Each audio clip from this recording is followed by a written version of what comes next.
Yeah. Yeah. Woke up with a head full of color and plans. Now it's coffee commute, shake a couple of hands. Deadlines marching like a drum in my chest, but there's a quiet little riot I don't lay to rest. Window glass, see a ghost of me, young and loud, who I used to be. Now I trade daylight just to keep things right. Still that voice in the dark saying, don't you quit tonight. If I play it safe, do I fade away? If I hold that flame, can I make it stay? I'm chasing rainbows, colors in the gray, even when the world tries to wash them away. Yeah. Every step, every scar, yeah, I carry the weight. Still chasing rainbows. Yeah. Before it's too late.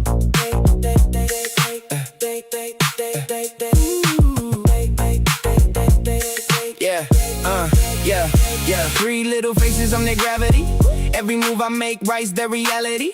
So I stand up straight, never let it slip, even when I'm hanging by the edge of it. No ghost stars for the load I hold. Just be the man, yeah, if that gets old. But I break 10 times before they feel one crack. So I bury that ache and I carry it back. If I give my all just to keep us strong, where's the line where I still belong? I'm chasing rainbows, colors in the gray, even when the world tries to wash them away. Every step, every star, yeah, I carry the weight. Still chasing rainbows before it's too late. I'm the engine in the background, hump real low. Keep it running so the whole thing don't blow. Got a spine full of pressure, never let it show. Cause a king don't fold when the winds get cold. But it's heavy when your name can provide it. Like the man got shelved and the road got wider. Every you got this. Hit different when it's quiet, and the cost of being solid feels a little like a riot. I don't cry, I convert that pain into late night thoughts in the notebook frame. Every line like a breath I say from a life that tried to make me behave. Yeah, I stay, yeah, I show, yeah, I did what I should. But there's more to a man than just being good. So I guard that spark like it's all I own. Even kings need a place that's their own throne. I don't need to run, I don't need escape. Just a little bit of fire I can keep awake. Not a dream for show, not a life remade. Just a piece of me that don't have to fade. I'm chasing rainbows, not running away, just holding on to a part that won't fade. Every mile, every scar, yeah, it brought me here. Still chasing rainbows, but I'm standing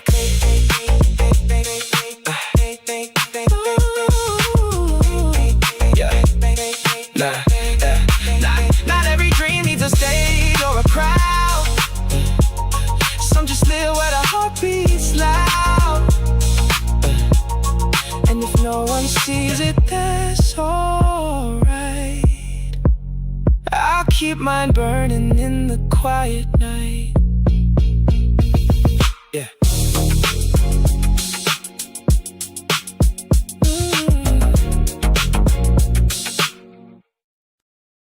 Left, right, step, slide.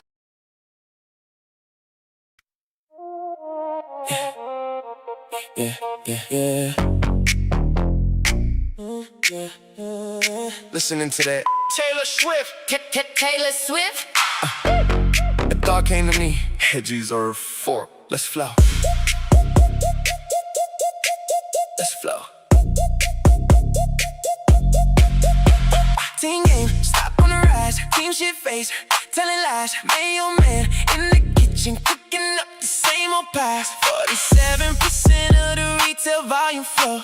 Internalizing orders in the dark where they don't show. Citadel securities, the market itself. Siphoning the pennies, putting logic on the shelf. Shorts and tendies, shorts and tendies. Purple rings up in the pool, we living friendly. Shorts and tendies, shorts and tendies. Margin calling Kenny G, we spending plenty. Hey, hey, naked short every day. Phantom shares are out to play. Reset the clock, hidden in the F-array. Mary puts in deep, the fuckery is deep. Wide, it's scrolling Pornhub, fast asleep. Voltron fund is moving assets, ship them all offshore.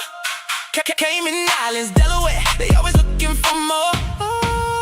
Shorts and tendies, shorts and tendies.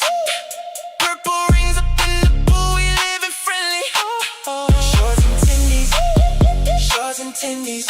Margin calling Kenny G, we spending plenty. One for the million hidden. AI caught the crown. Can't cover infinity. We just buying time. 673 violations, just the cost of doing business. But it's registering exactly what yours is. Like the flow, T and go. Give us back our certificates. Computers share the golden bridge, destroying all the hypocrites. Welcome to the danger zone. Can it feel the heat? Apes are in the VIP, and you are just a me. Mathematical certainty. The Mars in the air. Bankruptcy is off the table. Better start a prayer. Shorts and tendies, shorts and tendies. Purple rings up in the pool, we living friendly. Shorts and tendies, shorts and tendies.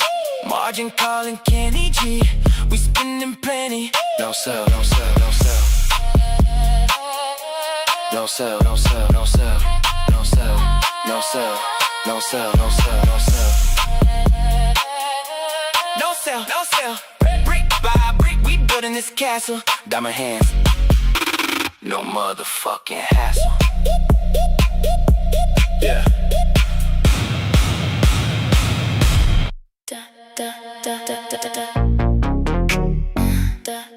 Gotta connect them.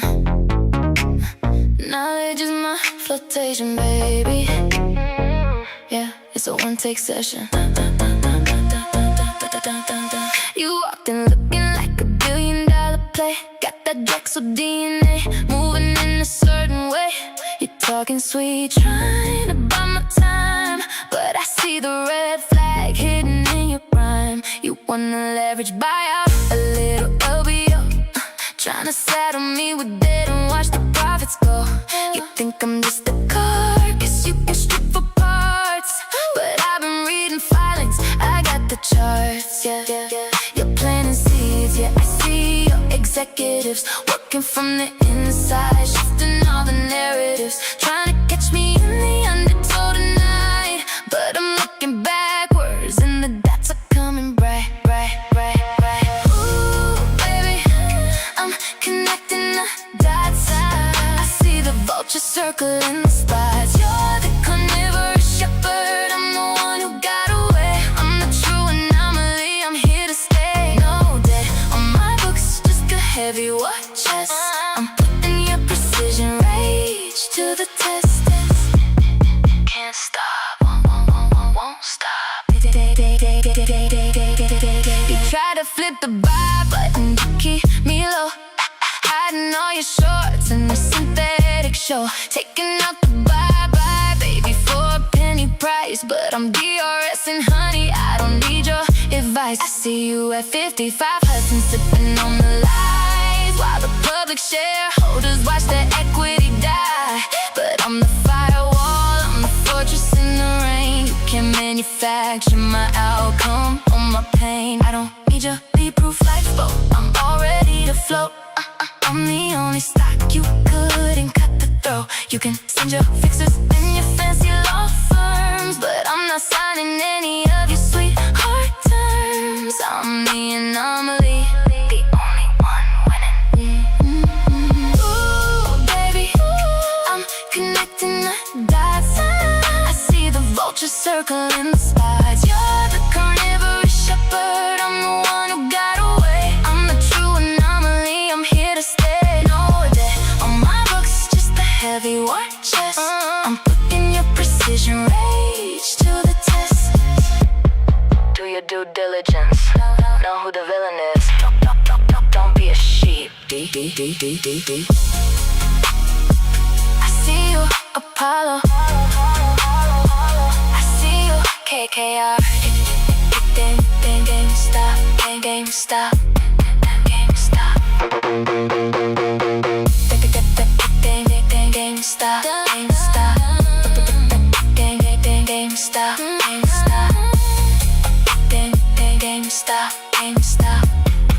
GameStop.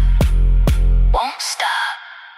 Tonight, I'm about to break the matter. Throw your controllers in the sky. Let's get this lobby weather. Gamers, put your headsets on. Look out. Look out. Spawn in the base. Yeah, I'm ready to go. Custom liquid cool. Watch the RGB glow. I'm a dangerous man with a flick shot scan, you know it. Sit down, got the frame, brake cap, don't blow it. Why you mad? Fix your ping. Ain't my fault, I'm the lobby king. I'm a glitch in the system, a ghost in the shell. I'm sending these noobs to a digital hell. Give them a GG and an emo dance. You never stood a chance. Yo, I'm the Ray Balls, you're the tutorial. My stats are forever a digital memorial. Spend your whole life trying to climb the rank, but I'm the heavy carry that you really ought to thank. Got the skin so rare and the loot in the crate. I don't need luck, I'm hitting headshots on fate. I'm a top tier predator, you're just the bait. 0-day exploit, I'm opening the gate. Pro league contract, yeah, I'm signed to win. Watch the kill cam, let this all begin.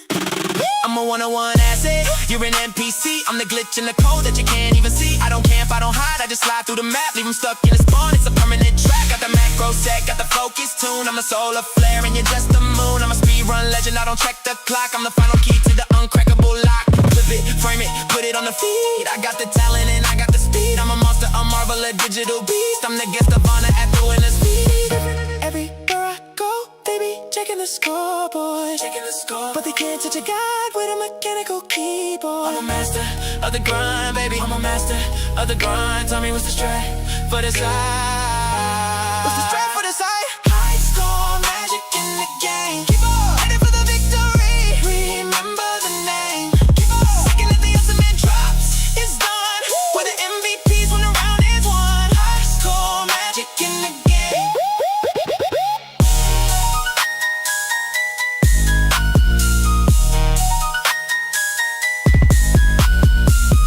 Every objective, capping now. Every final boss, mapping now. Every toxic pro, middle now. Wait a minute, is that a lag spike? No, DC now, my streak. I'm one tap from the nuke. Wait, connections back, target locked. Clear the comms, finish them. Yeah, top of the leaderboard. Check the stats, they don't lie. I don't play the game, I break it. First place looks good on me, baby. High score, magic game over.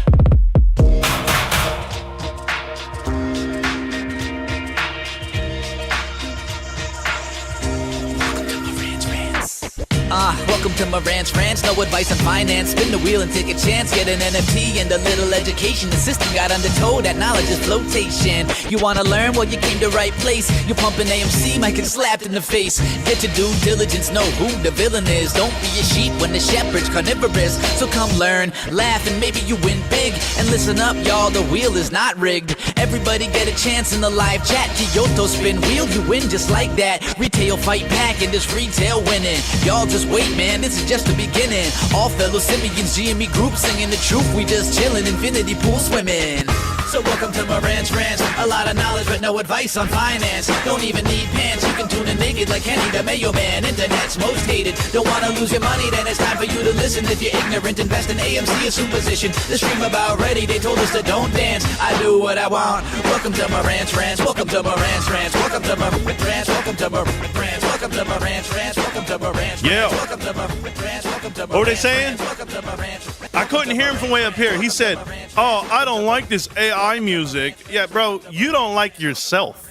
That's all that is. Was that an AI song? Anybody know who made that song? Yeah, shout out to the real DMT. He actually texted me last week. He says, bro, I'm DJing. What happened? I said, GameStop's buying eBay. He said, what? No way. That was how it went down. I still talk to the DMT. You guys don't think so? Like, we're still in the chat, right? We're still, like, you guys are probably like, yo, Marantz, can you prove that?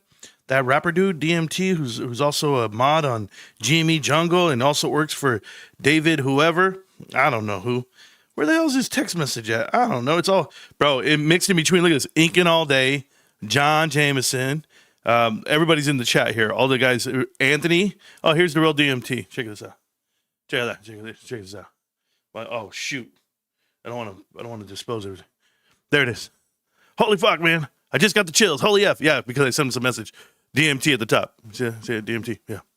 You know, when you have my cell phone number and you text me, you know that you have the access to the bat channel. Some of you guys have it. Some of you don't. Hey, anybody. Hey, welcome back. Welcome back to the sugar, love, all that good shit. Welcome back to Marantz Rantz. Plenty of good information, a little bit of motivation, a whole lot of truth, no financial advice. You know where I'm at. I'm sitting fat, babe. Sitting fat. I bought $10 today. $10 into the market. What? That's right. Every day. A little bit of here, a little bit of there, a little bit of everywhere. Guess what? When I look at this market, everyone's talking that shit. And it's hard for me not to cuss tonight. It's hard for me not to call out the bad guys. I'll tell you what happened. Someone sent me a message in one of my videos, and I even put another message at, the title, Mega. You guys don't know who Mega is? Not to be confused with MAGA, but Mega. Make eBay great again. That's what it stands for, Mega. So I'm a GameStop guy, and we're mega bullish on this deal. But there are some people out there spreading out the FUD and the inconsistencies of the world, the fear, uncertainty, and doubt, the FUD. And what we'll do tonight is we're going to play them. We're going to play them because I want to hear them. And then I want to correct them on the spot, and you guys will see me do it in that time because ain't nobody inviting me to their little powwows. You guys remember this? I haven't been invited to a debate since, Martin Scarelli and or PP Seeds getting everything wrong, costing people thousands of dollars. And here we are. Here we are 30 years later. Is it 30 years later? Hold on. Let me take out the gun real quick. 30 years ago, just so that we're clear. 30 years ago, there was this company, or there was this thing that existed. It's called Ask.com. Ask.com was derived from a small little chatbot called Jeeves. Jeeves was a thing when we were growing up. Jeeves was our thing. Ask Jeeves. And Jeeves come out and he'd answer any question you had. That was the first time that I ever knew that I could go to the computer and it'd give me an answer. Graduated from Jeeves and Ask.com was Google, Yahoo, all of it. All the search engines out there. And then somebody adopted Bing and somebody adopted the nonsense that you see today. But it's Google, and that's just where we're at today. Are we? Because now you've graduated to AI. You see, 30 years ago, I don't think Jeeves saw that he was going to have a resurgence. No, they retired Jeeves. They retired the platform. They retired Ask.com. As of 2 days ago, it's all shut down. And now you ask yourself, where are we? Which LLM are we using today? Which agent are we using today? Not the Chat GPT that's going to be equivalent of AOL and Yahoo. Oh, it's going to be there. They're going to go live and people are going to find value. They're going to hold on to it. Because remember what Yahoo is. Nobody uses Yahoo. Nobody uses Ymail, Hotmail, Hot or Not. Maybe that's Jim Cramer. Maybe he uses Hot or Not. Because what I saw Jim Cramer say, listen, GameStop's not as hot as they think they are. Excuse me, sir. You don't get to tell me what GameStop is and isn't. GameStop is the most gorgeous man. Oh, if I were gay, which we don't know. We don't know. I'm just saying. Why wouldn't you be? I'd gladly be gay. I have no problem with that. See, I'm secure with my manhood. But I want somebody who's not going to take from me. I don't want somebody to take, shares from me. Bro, at this point in my life, if I would have known that I was going to have children that I had to hand off these shares to, I wouldn't have had them. I wouldn't have had them. I would have had a big burly man to walk down the aisle with. And we would have, I already told you guys, it'd be me and Stacks just sharing boats and houses and Hey, you want to go to the cabin this weekend? Sure, bro. Let's do that. Hey, pack some cold ones, bro. Pack some cold. Don't worry about it. Were you out cheating on me again? You didn't come home last night. I knew it. Well, better luck next week. I don't know. That's my life, guys. I'm reminiscing about what I'm happy. Shares. Anyway, Ask Jeeves is all gone. Now we're looking at AI. And you know what's coming out of that in a roundabout way? There's this platform that's durable. There's this platform that's never been beat, even after everyone's eating off of the platform. It's called eBay. eBay is self-driven. eBay uses your inventory, not their own. So as we use this platform and as we've been members of it for so many years and so many things that you could do with it, nothing has been done. It's just been running the grounds. And slowly but surely, they bought their way to the market cap they're at today. By buying companies, by being a holding company, by selling off other parts of it. Oh, yeah, they spin off PayPal. They actually bought in on Golden. They bought in on TCG. You guys know what they bought. We've talked about this. But what I'm telling you today is GameStop is going to change that company into the future of the internet. They're going to use that platform. They're going to use that identity. They're going to use all of the above. People can't dream this big. They don't know how to. They don't understand it. We talk about value. We're going to talk about value tonight because a lot of people don't understand how to give GameStop value. I've been on this platform for 5 years explaining value to people. The value is this. GameStop is currently trading at 2 times book. And a lot of people say book doesn't have value because that's only important to asset managers as in a bank, right? And creditors and whomever. Marantz, what are you going to say when GameStop takes on all of this debt and current ratio no longer matters and your mathematics or the way you champion it to be? Because I'm a huge current ratio guy. GameStop, just so that we're clear, has 10x their liabilities. Their assets are 10x their liabilities. Therefore, their current ratio means they're worth something. They're valuable. Does Wall Street give it its value? Not at all. Are they running a clean sheet? As of now. See, GameStop's better, and I'm going to explain. Their dollars are better than anyone's dollars. A lot of these dollars are earmarked with covenants. A lot of the dollars are earmarked with interest rates.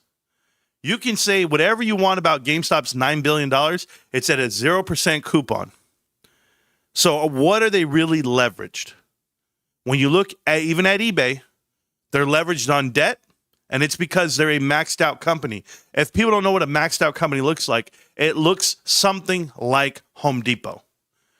Okay, when you're a Home Depot company, what do you have? You have assets that are equal to your liabilities. You will have a little bit of change, and that's going to be your book value. That's going to be your shareholder equity, as it states. GameStop's shareholder equity is in the range of $6 billion almost, and it will be 6 by the end of this next quarter or next year, however you want to frame it. I don't care. But to have $6 billion net their liabilities, even though they borrowed $4.5 billion, there's some things that are out there that we're having these conversations about. Conversations are, what is eBay's debt and why are we swinging it our way? Well, guys, eBay's debt is actually a healthy debt. I'll be honest. It's not 0%, but it's also not 9%. It's not even 5% on a coupon. Their bond deals are stretched out from now all the way till 2051. And with those bond deals, and there's little tranches here and there, but everything's around 2%, 1%, 3%. So it's doable. It's manageable. It's not the same. It's not just a net debt issue. When people say GameStop's going to take on all this debt and dilute you, the shareholder, they're not understanding the earnings power and the swing of it. We still haven't even leveraged yet. That's not what we've done. We don't know the specifics of the $20 billion that TD Security is earmarking for us as a company. But I will tell you, it doesn't end there. That's the start of a loan. That's the start of a position. But there are not companies out here willing to leverage themselves in a positive light because they don't have Ryan Cohen. They want to run it red. They want to run it hot, and we don't. We want to pay off the debt, as Ryan said. So I want you guys to think about a couple things. The parts that I get told in the text, in the comments of the videos, says things like, Marantz, is Ryan Cohen doing this to initiate a short squeeze? No. I don't think Ryan cares about the plumbing of the markets at all. I don't think he factors that in at all. When he uses terms like let them short, that has a lot to do with wins and losses. It's the same equivalent of let them bet against me, let them boo me when I'm up there, but I promise you, they're still going to pay to watch the show. They're still going to pay to be a part in the crowd. This Super Bowl is going to happen with or without them. That's what's happening with your investment. If you're a GameStop investor, guys, and you have been for 5.5 years, you have vested shares. That's going to be great for you because they're already vested long. You're going to be able to see this transition, the pivot, and the value. We're talking about a diluted float that will be worth north of $40 to $50 to $60 a share immediately. What does that do for you today? Go look at the share price and you tell me if you wouldn't have 2x on your book. I'd love to have 2x of what I'm doing, value-wise. But where do we go from there? What do you get to leverage at that point if you're GameStop? Is it all wait and see? Is it all looky-loos? No. Because GameStop's dollars, as I've told you before, and the company itself, they are weighed out at 2x book. For whatever reason, they're only given a 2x book number compared to the rest of Wall Street. Yet the S&P 500 has on average a 7.8 times book per company. And I can show you the big ones. I can show you it be Palantir. I can show you NVIDIA, things that are so far out of bounds, things that you wouldn't want to buy. And there's some like real identity crisis there. You see, GameStop does brick and mortar, black and white finance. There's no funny business here. When you look at those other companies that are mark-to-market accounting, counting the contracts all up front, it makes you wonder. It makes you wonder if their accounting gymnastics are not going to catch up with them, a la Supermicro computers. Go look at their sheet. They have the same issue as all these other companies are about to have. CoreWeave couldn't fool anybody. CoreWeave's numbers came out. They beat out all expectations. But what have I told you guys? What have I told you this whole time? Every time somebody brings me a bigger number, we beat out revenue. We beat out I always tell you, it's not about dollars. It's about units. You want to see real increase? Don't show me revenue. Show me your foot traffic's up. Show me your transactions are up. Show me your SKUs are up. Show me your inventory ratio is churning. Show me those metrics, and those are the ones that are unseen. Anybody can tell you revenue's up. We can sell dog shit. It's called selling the dog. We could stack it up high, discount it all, and shove it out the door. That's not making a profit.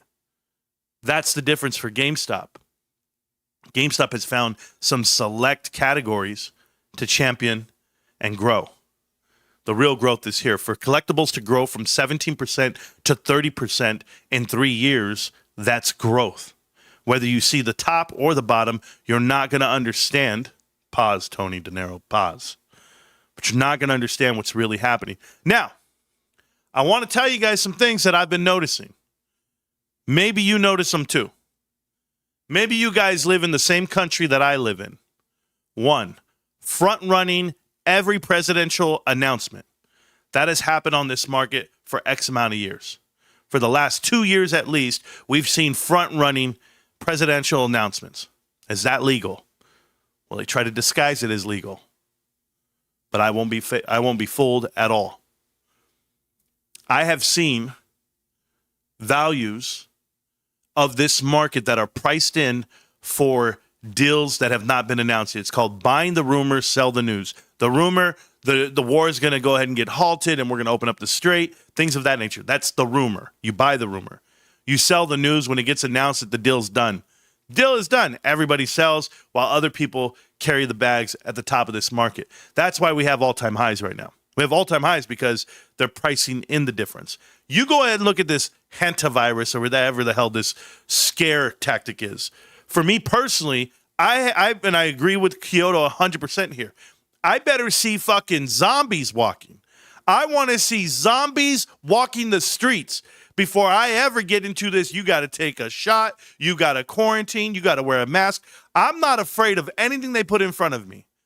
The scare tactics don't exist in my world because I just got told there's UFOs and I saw 30 broken videos about it. And that don't mean shit to me either.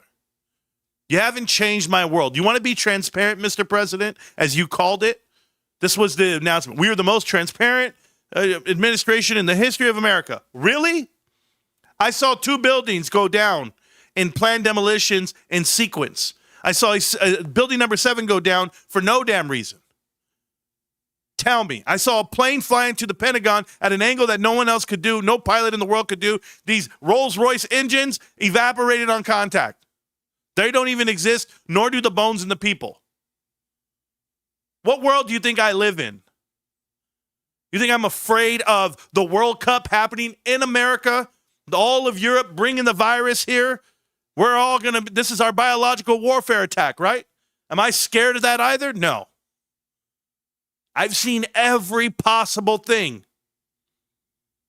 But I don't see those files, right? We don't see the Epstein files. You guys know why we don't see them. It's not because the president's in them. That's not what I'm telling you. Who controls the information you consume?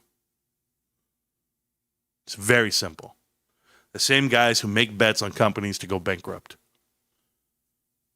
I know. Connect the dots. Holy shit. Please do read the book. But I'm never going to get caught up. I'm just not.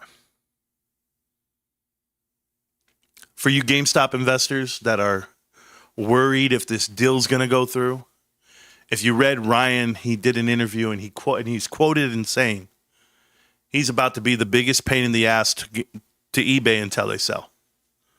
He's not going to take no for an answer. He's going to go get them. And my words to you, Mr. Ryan Cohen, and all GameStop investors, I say this to you with all the love in my heart tonight. God is not done with you. Believe in him. Believe in the process. This is something that's harder, that's smarter than anything we've ever done. They don't want it to happen. The world doesn't want it to happen. Have you ever seen so many hate channels and hate rhetoric in your life? I'm one YouTuber. That's all we get. We got a couple of looky-loos that try to mimic and do it, but there's no one in the world that thinks this is the greatest idea ever. Just me. And you.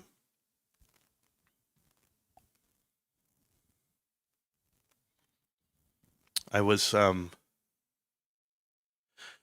questioned about some leaders in other companies, and they don't want to make deals. They don't want to work with Ryan. They don't. I've always told you guys, I don't like the industries that people try to tell you should buy. This is the problem I have with individuals who know nothing about business. You can know everything about the stock market in the world. If you don't understand retail and you don't understand people and you don't understand synergies of how to run companies and businesses and why they get together and merge, I can't help you. You haven't lived enough. You haven't worked enough. You haven't got away from the camera and go do the blood, sweat, and tears and roll up your sleeves. You haven't done it. But the things that GameStop is doing is not for them to do parallel moves, lateral moves in a vertical world. So don't come at me with Valve. Don't come at me with Corsair. Don't come at me with products that they could sell within their own platform. The legacy business is not the business. We're talking about changing capital markets, right? We're talking about changing the way you consume. When you can change that, or when you can give that a platform on a greater scale, when you are the inventor of the internet and e-commerce itself, then maybe the identity is you. Ryan Cohen has done one thing for the last 25 years of his life. That is the internet, and that is e-commerce. That's it. For all of you out there that are hobbyists, for all of you out there that have a hobby that change, a career after 10 years, 15 years, you cannot put yourself in the category with a bona fide killer. And that is Ryan Cohen. He deserves the respect. He deserves the admiration. He deserves the chance to make this a better world. Yeah. Oh, shit, Marantz, shut up. Oh, my God, bro. Yeah. But rather than ridiculing me and telling me to stop talking this way and don't do the pauses, dramatic pauses, and don't do the grandstanding and don't do all of this, I guess, ranting, instead of you bad-mouthing me and typing to me and sending me messages and trying to mute me, do something. Do something yourself. Go build something. There got guys out here telling me, how'd you build your platform? How do we get views? How do we do? I didn't start with views. You guys are all trying to start something and run with something. Look at that. I want to get in on this action. Power packs, $5,000 a pack. Nobody watches my video. Yeah, no shit. You think I just showed up? You think this just happens? This is why I love Ryan Cohen. This is why I respect what GameStop does. The world doesn't come along. Investors don't believe. But you got to go to them one at a time, hold their hand, walk them to it. Nobody can tell me shit. Nobody gets to walk in here and say, Marantz, you're wrong about this. Oh, you didn't do this. Nah, I earned it. I worked for it. I walked it. And so did you. So did you if you've watched every video. You earned this position and this investment. And after you see it, you don't need me to say it this way. After you've taught yourself, you don't need me. Cruise out the channel, bros. That's how convinced and educated you are because of it. Now you can't unsee it. Ryan, eBay, it's going to make so much sense. Oh my God, I knew it all along. Shut up. I told everybody.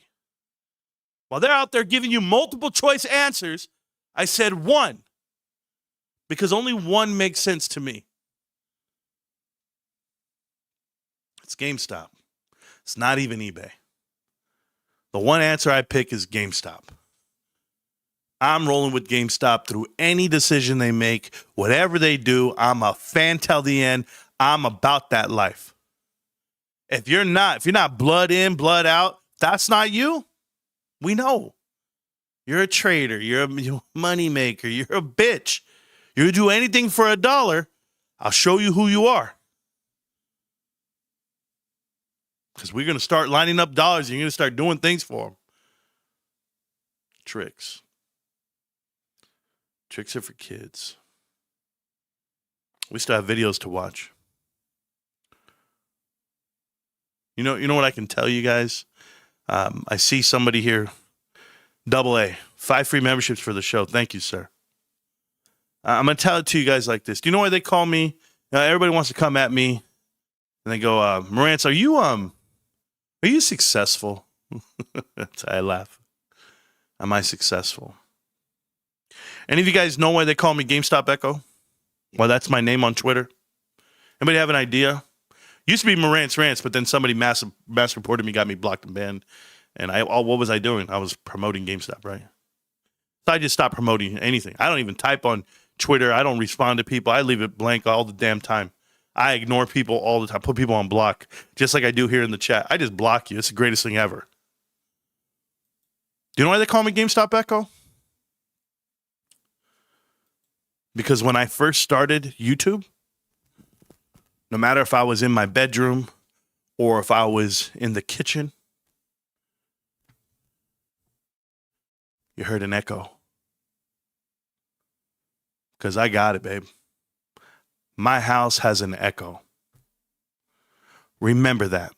Remember that. For all you failed fucking YouTubers that talk that shit, your house doesn't have an echo.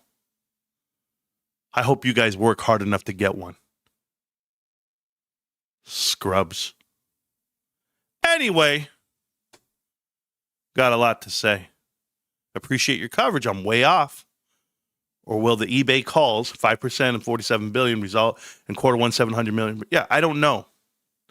I don't know if they have to report unearned profit. You know, these unrealized gains, I don't know if they report them. A position to be up. But I just tell you, whenever I hear the word eBay, it only reminds me of one thing. All deep. No pull-out game. eBay Bay. eBay Bay. eBay Bay. eBay. These kids won't ever understand. I grew up on some shit. Anyway, shout out to Hurricane Chris. Let's get it right. You know what it was? You know what we do? Get it right. eBay, bye. eBay, bye. See, now people are going to be taking my shit. People are going to go steal my, man, you know what? The biggest thing that I ever hated about social media is these cats out here who steal all my shit, bro. My DD, all my talking points. I mean, these guys just, oh yeah, I thought this through. I thought this idea up today. Hey, we're gonna go over the TA in a minute. I just want to tell you guys, how undefeated are we on Connect the Dots? Are we not? Is that not crazy? I just want to tell you guys that. Hold on, I got to read this really quick. It says, the world is beautiful. People just need to go outside and see the sunset. Either way, thanks for the donuts. Wild. Shout out to my boy, because I can. Yo, check this out, Bick. Check this out, okay? So this book right here, it's called Connect the Dots. You can buy the hardback. You can buy the softback. You can do the new hardback, the bad boy, right? And you just go to any page. Enron 3.0. Different decades, different industries, same pathology. Greed into arrogance, arrogance into impunity, and let's see what that says. Each thought of the rules don't apply. Each thought of leverage was an infinite resource. Ever thought that they could rewrite the physics? Nope. They know exactly what they're doing. And I talk about this because we've seen it happen time and time again. And I go after every stock. I go after every company that ever had ties to private equity. And it's all in this book. And I laid out a lot of things over the years. It took me 4.5 years to get all the context, to get the ideas out, because I learned a lot along the way. And as I taught myself, I learned it with you. Every video, every time I hit record, I said, oh, check this out. Look what I learned. Enron 3.0. That's what I call it. That's what I call NVIDIA. That's what I call semiconductor stocks. That's what I call the tech sector. That's what I call this economy and the crumble of what it will be. But as long as they keep printing money, as long as this COVID money keeps showing up on the markets, all of those pension plans, all of those endowment funds, all those private credit funds that have restrictions, yeah, the redemption requests are going to keep coming. They're going to keep increasing. And Wall Street's going to keep feeling the pressure because GameStop's not going anywhere. What you're hedged against and what you have a royal, if you tell me there's no swap, all right, I'll play dumb. But I've seen the market do the unthinkable. You know what I saw, guys? Check this out. So somebody went onto Twitter just today, and they found my old Twitter account. Apparently, they actually saved my old Twitter account, the one that got blocked and banned from years and years and years ago. And they said Marantz, and oh man, you know what? Matter of fact, guys, I can do this right now. By the way, shout out to Fox. I don't know what you're doing, Fox, or like why this even matters to you, but will GameStop acquire eBay this year? And the answer is 24% chance says yes. So only at 24%. Thank you. I didn't know how we're still in everybody's mouth. Pause. But everybody's talking about us, okay? Now, opportunity cost, this kid says. This is Dart whomever. We don't know his real name because he only has one. He's only following one and has 7 followers. They make these accounts to come talk to me. Joined in April of 2025. How do you join in April of 2025? Type all this up, but have this screenshot. This screenshot comes from September of 2022. And it says here, and this was the professor, the short story who I called a fake and a fraud and a phony, and I was right. I knew it when it happened. It says, just remember who was the one that told you the broad market would flip bullish in September. Remember who told you about GameStop 30 strike CSP and cash secure puts, by the way, play.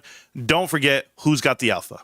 Okay. And I put in here, I think from September 21st all the way through March 23rd, 2023, we were on our way to $48. S&P 500 announcement, September or December 2023. Off to the races in 2024. We'll start to climb to 90 in March of 2024. I'll follow up in 2 years. Save this tweet. See you around, millionaires. Everybody save this tweet. Everybody. Now, where did I get these numbers from, and why did I have all this planned out? And did Marantz get it wrong? That's what you got to ask yourself. One, back then, $48 on our float at the time is equivalent to $32.50 today. Just so we're very clear. The S&P 500 inclusion would have been at $15 billion. They have since moved that requirement all the way north of $20 billion. At the time that GameStop was actually eligible, it was only $13 billion to get in. The S&P keeps moving up the requirement to get in, even though the company's falling out. And even companies within the S&P right now are only worth $7, $8, $10, $9 billion themselves. Yeah, they're not at $20 billion, but they get to sit in there and be it. Now, in 2024, just so we're clear, where did GameStop go to? The equivalent of what? What was the stock price? Was it 80 in the pre-market? 68 during the day? So who is wrong? Pretty sure we got there. So you can save that tweet all you want. Where are we today? Well, a little different today, right? Little different, but we're going to talk about the difference and why it matters for everyone. Let's go look at GameStop, and we're also going to look at eBay. Right now, you should be so proud, guys. GameStop stock on a monthly, just so we're clear, is currently floating and flirting with their 50 MA on the monthly. That means there's nowhere to go. This is our true level of support. It is at 2312, true level support over the last 50 months. That's where we'd be. That's going to be the equivalent of 4 years and 2 months. So after 4 years and 2 months, we're now at our average. Are we ready to rock? The last time we hit our 200 MA, which was existing across this board from these two peaks here, these were the peaks before, right here, and we ran across, we hit that bottom. You see it right there? Once we hit and ricocheted off that bottom, it was good night now. We were gone. We all know what happened. Now we've insulated ourselves with new buyers, better bonds, better warrants, all of the above, better fundamentals, more cash than you could ever dream of, and we're sitting right here at our 50 MA. You think we're going to lose our support and fall underneath here? I don't think so. I think this is the bona fide rocket moment. To give an example, the last time GameStop came up and used this as a support level, it had a nuclear reaction. Well, guess what? We're now using it as a support level right here. We're falling down onto it. We were falling down onto it here. We fell back to it, and we ricocheted off of it. Don't worry. I'll be here. I'll be here when it happens, because what happened previously, just so we're clear, we used it here, touched, took off. To give you an example, that was a $4 a share at the time, went up 100%, 150% up to 10. Came back down, fell under, battled back. Once we hit it back again, that's from $3 to $10. 300% increase. Yes, 3x your money. Now, we were here again, and it went crazy. We get that. But now we're falling back. We came under a little, used it back. Now what do we do now? What do we get to do now? We're a whole new world. It's a whole new stock. But still the same old me. Now, I see GameStop going up into this next platform up here. I know that this would take some real momentum. This would take the eBay acquisition to really be fruitful, taking on a lot of debt, taking on just more risk. But who's at risk? Not eBay. Not at all. eBay, just so we're clear, somebody said they hit all-time highs today, Marantz. Did you see? 108 was the all-time high. Is that what you're telling me? Their 52-week high is 111. On the aftermarket, on the after hours, they hit all the way past that. They hit way up here at 120. GameStop offered them 125. That's the cap, guys. As long as there's an offer out there and you've bounced off of your 200 MA here on the 1 hour, you've seen it twice now, they bounced, they're holding that leverage there. But that's GameStop holding the leverage. Nobody knows the dates of these calls, and if they do know how GameStops can roll them, kick them, do what they do, it wouldn't matter. GameStop's in the money at 85. 85. So when we go look at eBay, and if it's valuable, if it's worth buying, I want you to see this white line. How often are they above this white line, and how much are they below this white line? Since 2025, August of 2025, not even a full fiscal year, that's when they rock it up. Before August of 2025, They had never gotten above there. Their highest was $82. Before that peak, you were at $79.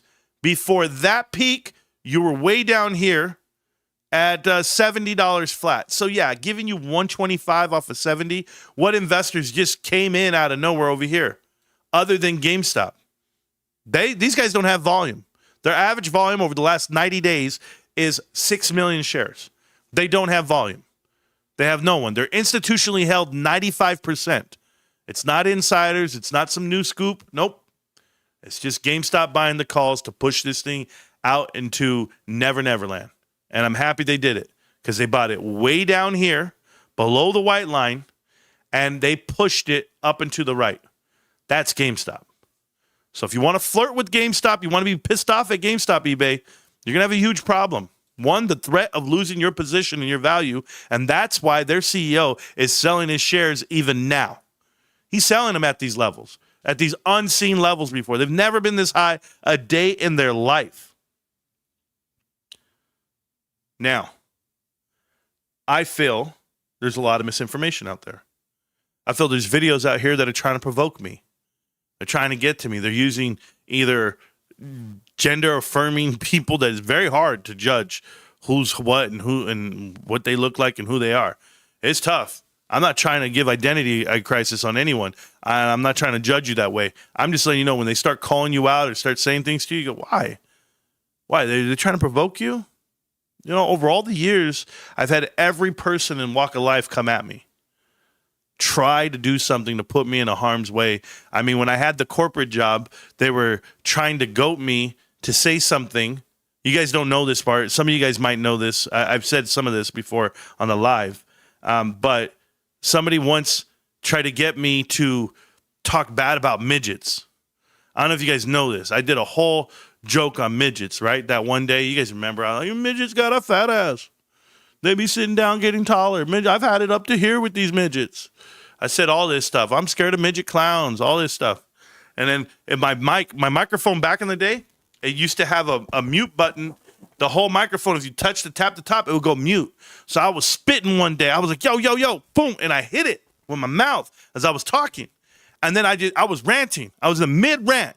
Blah, blah, blah. AMC, you suck. Adam Aaron, you ain't shit. Bro, Tara Bull, come get me. Spencer Froggies, you ain't got David Goliath, whatever. I was spitting that shit. Shit went mute, and I was still going.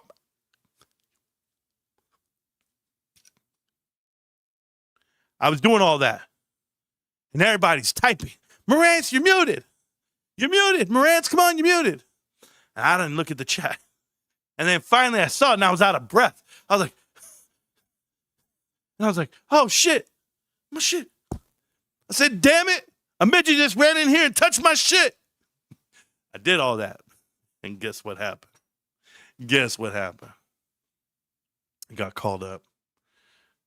All the corporate bros came through. Are you aware that all of corporate is watching your videos?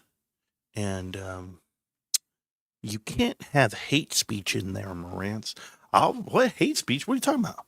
You can't use these words, retard, midget. Come on, man. They're all watching. So who's they? Craig Jelnick's watching your videos. So, whatever, Craig. What up, Craig? How you get fired on your day off? Boxes? You were still in boxes? Anyway, so I was like, all right, whatever, man. Yeah, I hear you guys. I'll delete the video. Is that what you want me to do? I should have never deleted that video. I should have said, fuck you then. Trust me. Oh, my God. But I learned a lot. Learned a lot about how these people try to bait you. I understand it now. So now I'm chill. Now they could do nothing. Now it's just like, yo, Marantz, I heard you're gay. Yup. Bro, I be grabbing them ankles, bro. I be taking it. Whew. Can't stop it. Won't stop. Can't stop. Won't stop. GameStop. Let me hold your pocket. All that was happening. All that can happen right now. I wouldn't care. I have GameStop shares. You can't hurt my feelings. You can't provoke me. I refuse to react. But let's go watch some videos. Let's see if I react. No promises. All right, ladies and gentlemen, here we go. This is going to be a hell of a show. I have 1, 2, 3, 4, 5, 6, 7, 8, 9, 10, 11, 12, 13, 14, 15, 16, 17, 18, 19, 20, 21, 22, 23, 24. 24, Kobe Bryant. Got 24 different videos. I haven't watched any of them. I have not watched any of these videos all the way through. Definitely not. Some of them, one of them, I watched for like 4 minutes. I'm going to tell you that now. I have not watched the rest of this shit. But we're going to do it tonight. So everybody strap your ass in. If you're ready, let's do it. Let's hear some bullshit. First guy up, called Reserved Investments. The insanity of GameStop's plan to acquire eBay and why I'm skeptical for now. Yeah, bro.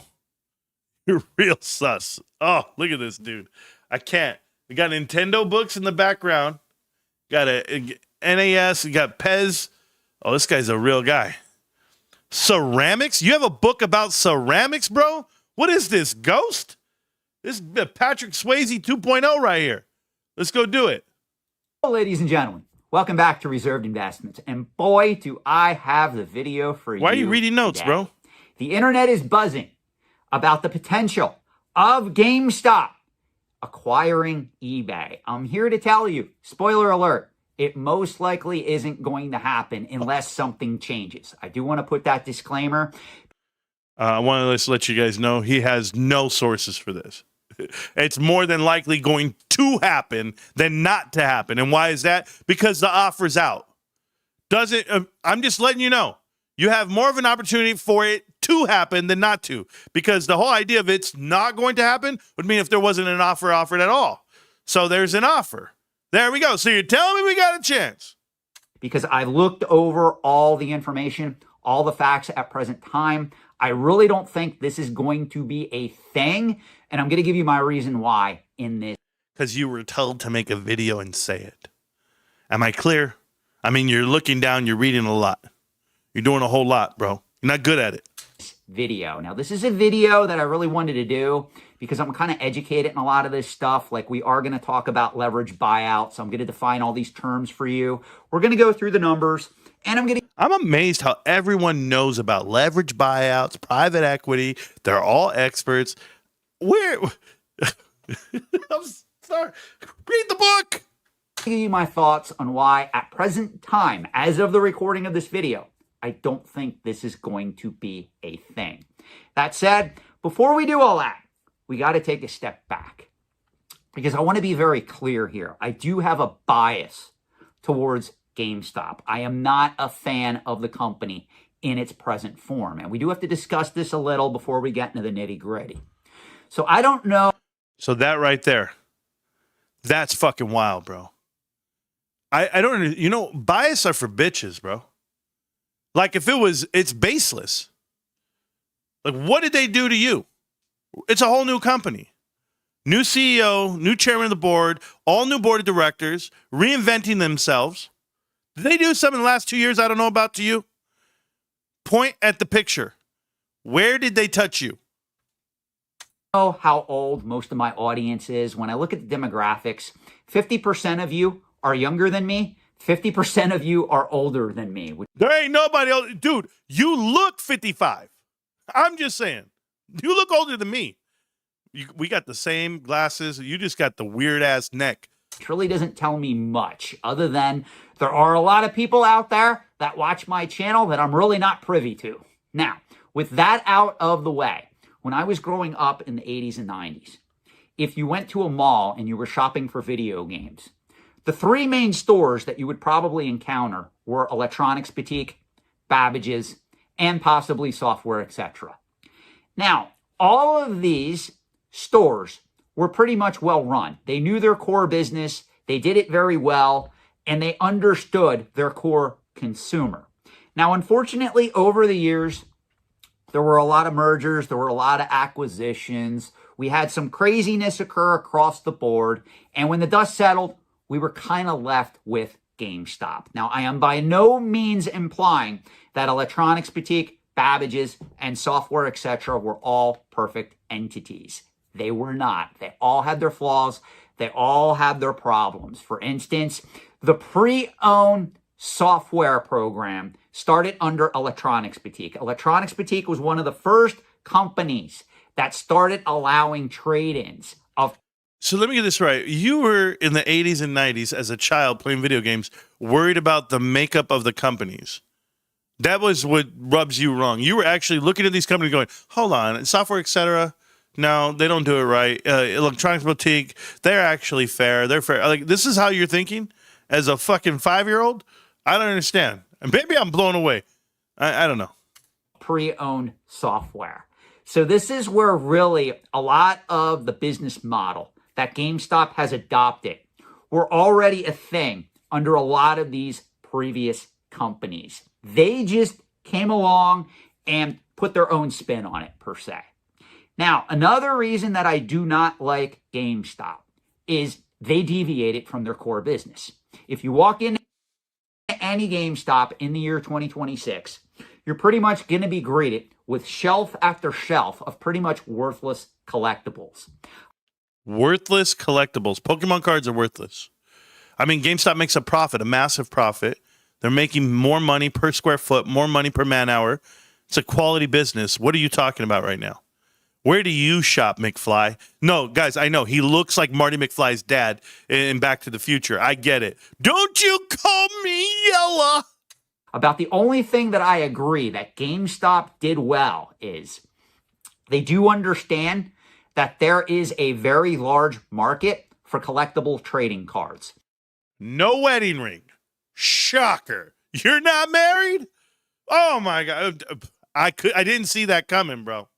So I have no problem with them getting in to the reselling aspect of Pokemon, Magic the Gathering, items of that nature, because even back in the day, if you would have walked into an electronics boutique store back around 1995, 1996, believe it or not, you could buy packs of Magic the Gathering cards. That was a thing. I worked there around that time. What? So I have no problem with that. No, magically, all these guys worked at GameStop. Holy shit. I'm pissed off, bro. I am.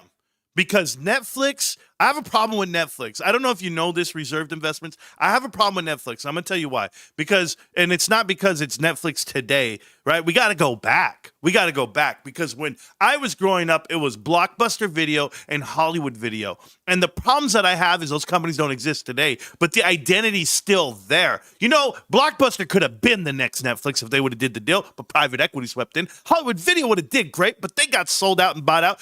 Private equity, and then here I am left with Netflix. Fuck Netflix because of that. I hate it. I actually had some on my credit because I didn't return a DVD. They said I did not rewind my DVDs. How's that possible, bro? Please be kind. Please rewind. That sticker was on my DVDs. How do you rewind a DVD? How? My problem is, though, they deviated so far away from their core business model that they do not even know what they are doing. Case in point, if we get in my DeLorean time machine and we go back to the pandemic. I knew you had a time machine. I knew you were fucking Marty McFly. I knew you were there, boy. Oh, Doc, great Scott. I knew it, bro. I fucking knew it. Right around 2021, 2022. Vintage video games and graded video games were selling at all-time high price points. GameStop, if you recall, and they still do this, they do carry retro video games. The problem is they don't understand the difference between an authentic vintage video game. Understand? Who gives a fuck, bro? You're talking video games? We're talking eBay. We're talking Pokemon cards in partnership with PSA. We're talking grading Pokemon cards. We're talking lines outside the fucking building where people are waiting for days for releases. What world do you live in? This is crazy, bros. Jump on the trend. The trend is your friend. But this guy, I don't like it. The way they sold those Dreamcast games just doesn't match up with me. And a reproduction. And if you would go to their website right now, you may come across a vintage video game that is selling for a very good price. If you buy it, you don't even know what you're going to get. Are you going to get the original box or case or manual? Are you going to get a fake, or are you going to get the legit game? And if you do get the legit game, what condition is it going to be in? Who gives a shit? This is why I do not like GameStop. Oh, that's why. I do not like their management team as of right now, and I honestly never really did. And another thing that we got to bring up here. Yeah, let's bring it up. They've had 6 CEOs in the last 7 years. So which one didn't you like? Which one did you like? I mean, who are you to judge management teams? Do you even know what they do? Do you understand e-commerce? Do you understand retail? Have you seen the changes in the omni-channel sales? Omni-channel across the board? Have you seen the faster deliveries, the better logistics, the better branding, the better co-product, the better private label? Have you noticed the changes in the company? How about their direct lending as far as Pokemon cards go and shipping out and receiving? All of the above, being a hub for what eBay will be. None of this. You don't like any of this. It's just what your prerogative is. It has to be correct. I forgot, bro. During the pandemic as well, if you guys recall, GameStop became a meme stock. If you guys remember, back around that time. It's meme stock, okay? And it wasn't during the pandemic. And like, how about for the last 6 years, even today, it's called a meme stock. Why are you so worried about 2020? There was a hedge fund that was shorting shares of GameStop. A hedge fund was shorting shares. You're ridiculous right now. They did a congressional hearing. They literally went through it, and it was everybody. 226% short, 147 reported short the next month, and you're going to tell me that, yeah, it was just one guy. Because they even knew the company was in trouble. And around this time, the share price was like $5 to $7 for GameStop stock. I'll never forget that because I bought in around that time because I said, you know what? The only way this thing is going to go lower is if it literally hits the pink sheets, meaning if the company goes belly up. So I'm going to... What the world? This makes zero sense, guys. The guy hates the company, but yet he's buying the stock? He makes zero sense right now. Magically, everybody buys the bottom. Magically, everybody bought at $5. That's what this guy's saying. By the way, it was below 5 and 7, okay? It was down to 64 cents, the equivalent. It was at $2. Yeah. To take a risk on these shares.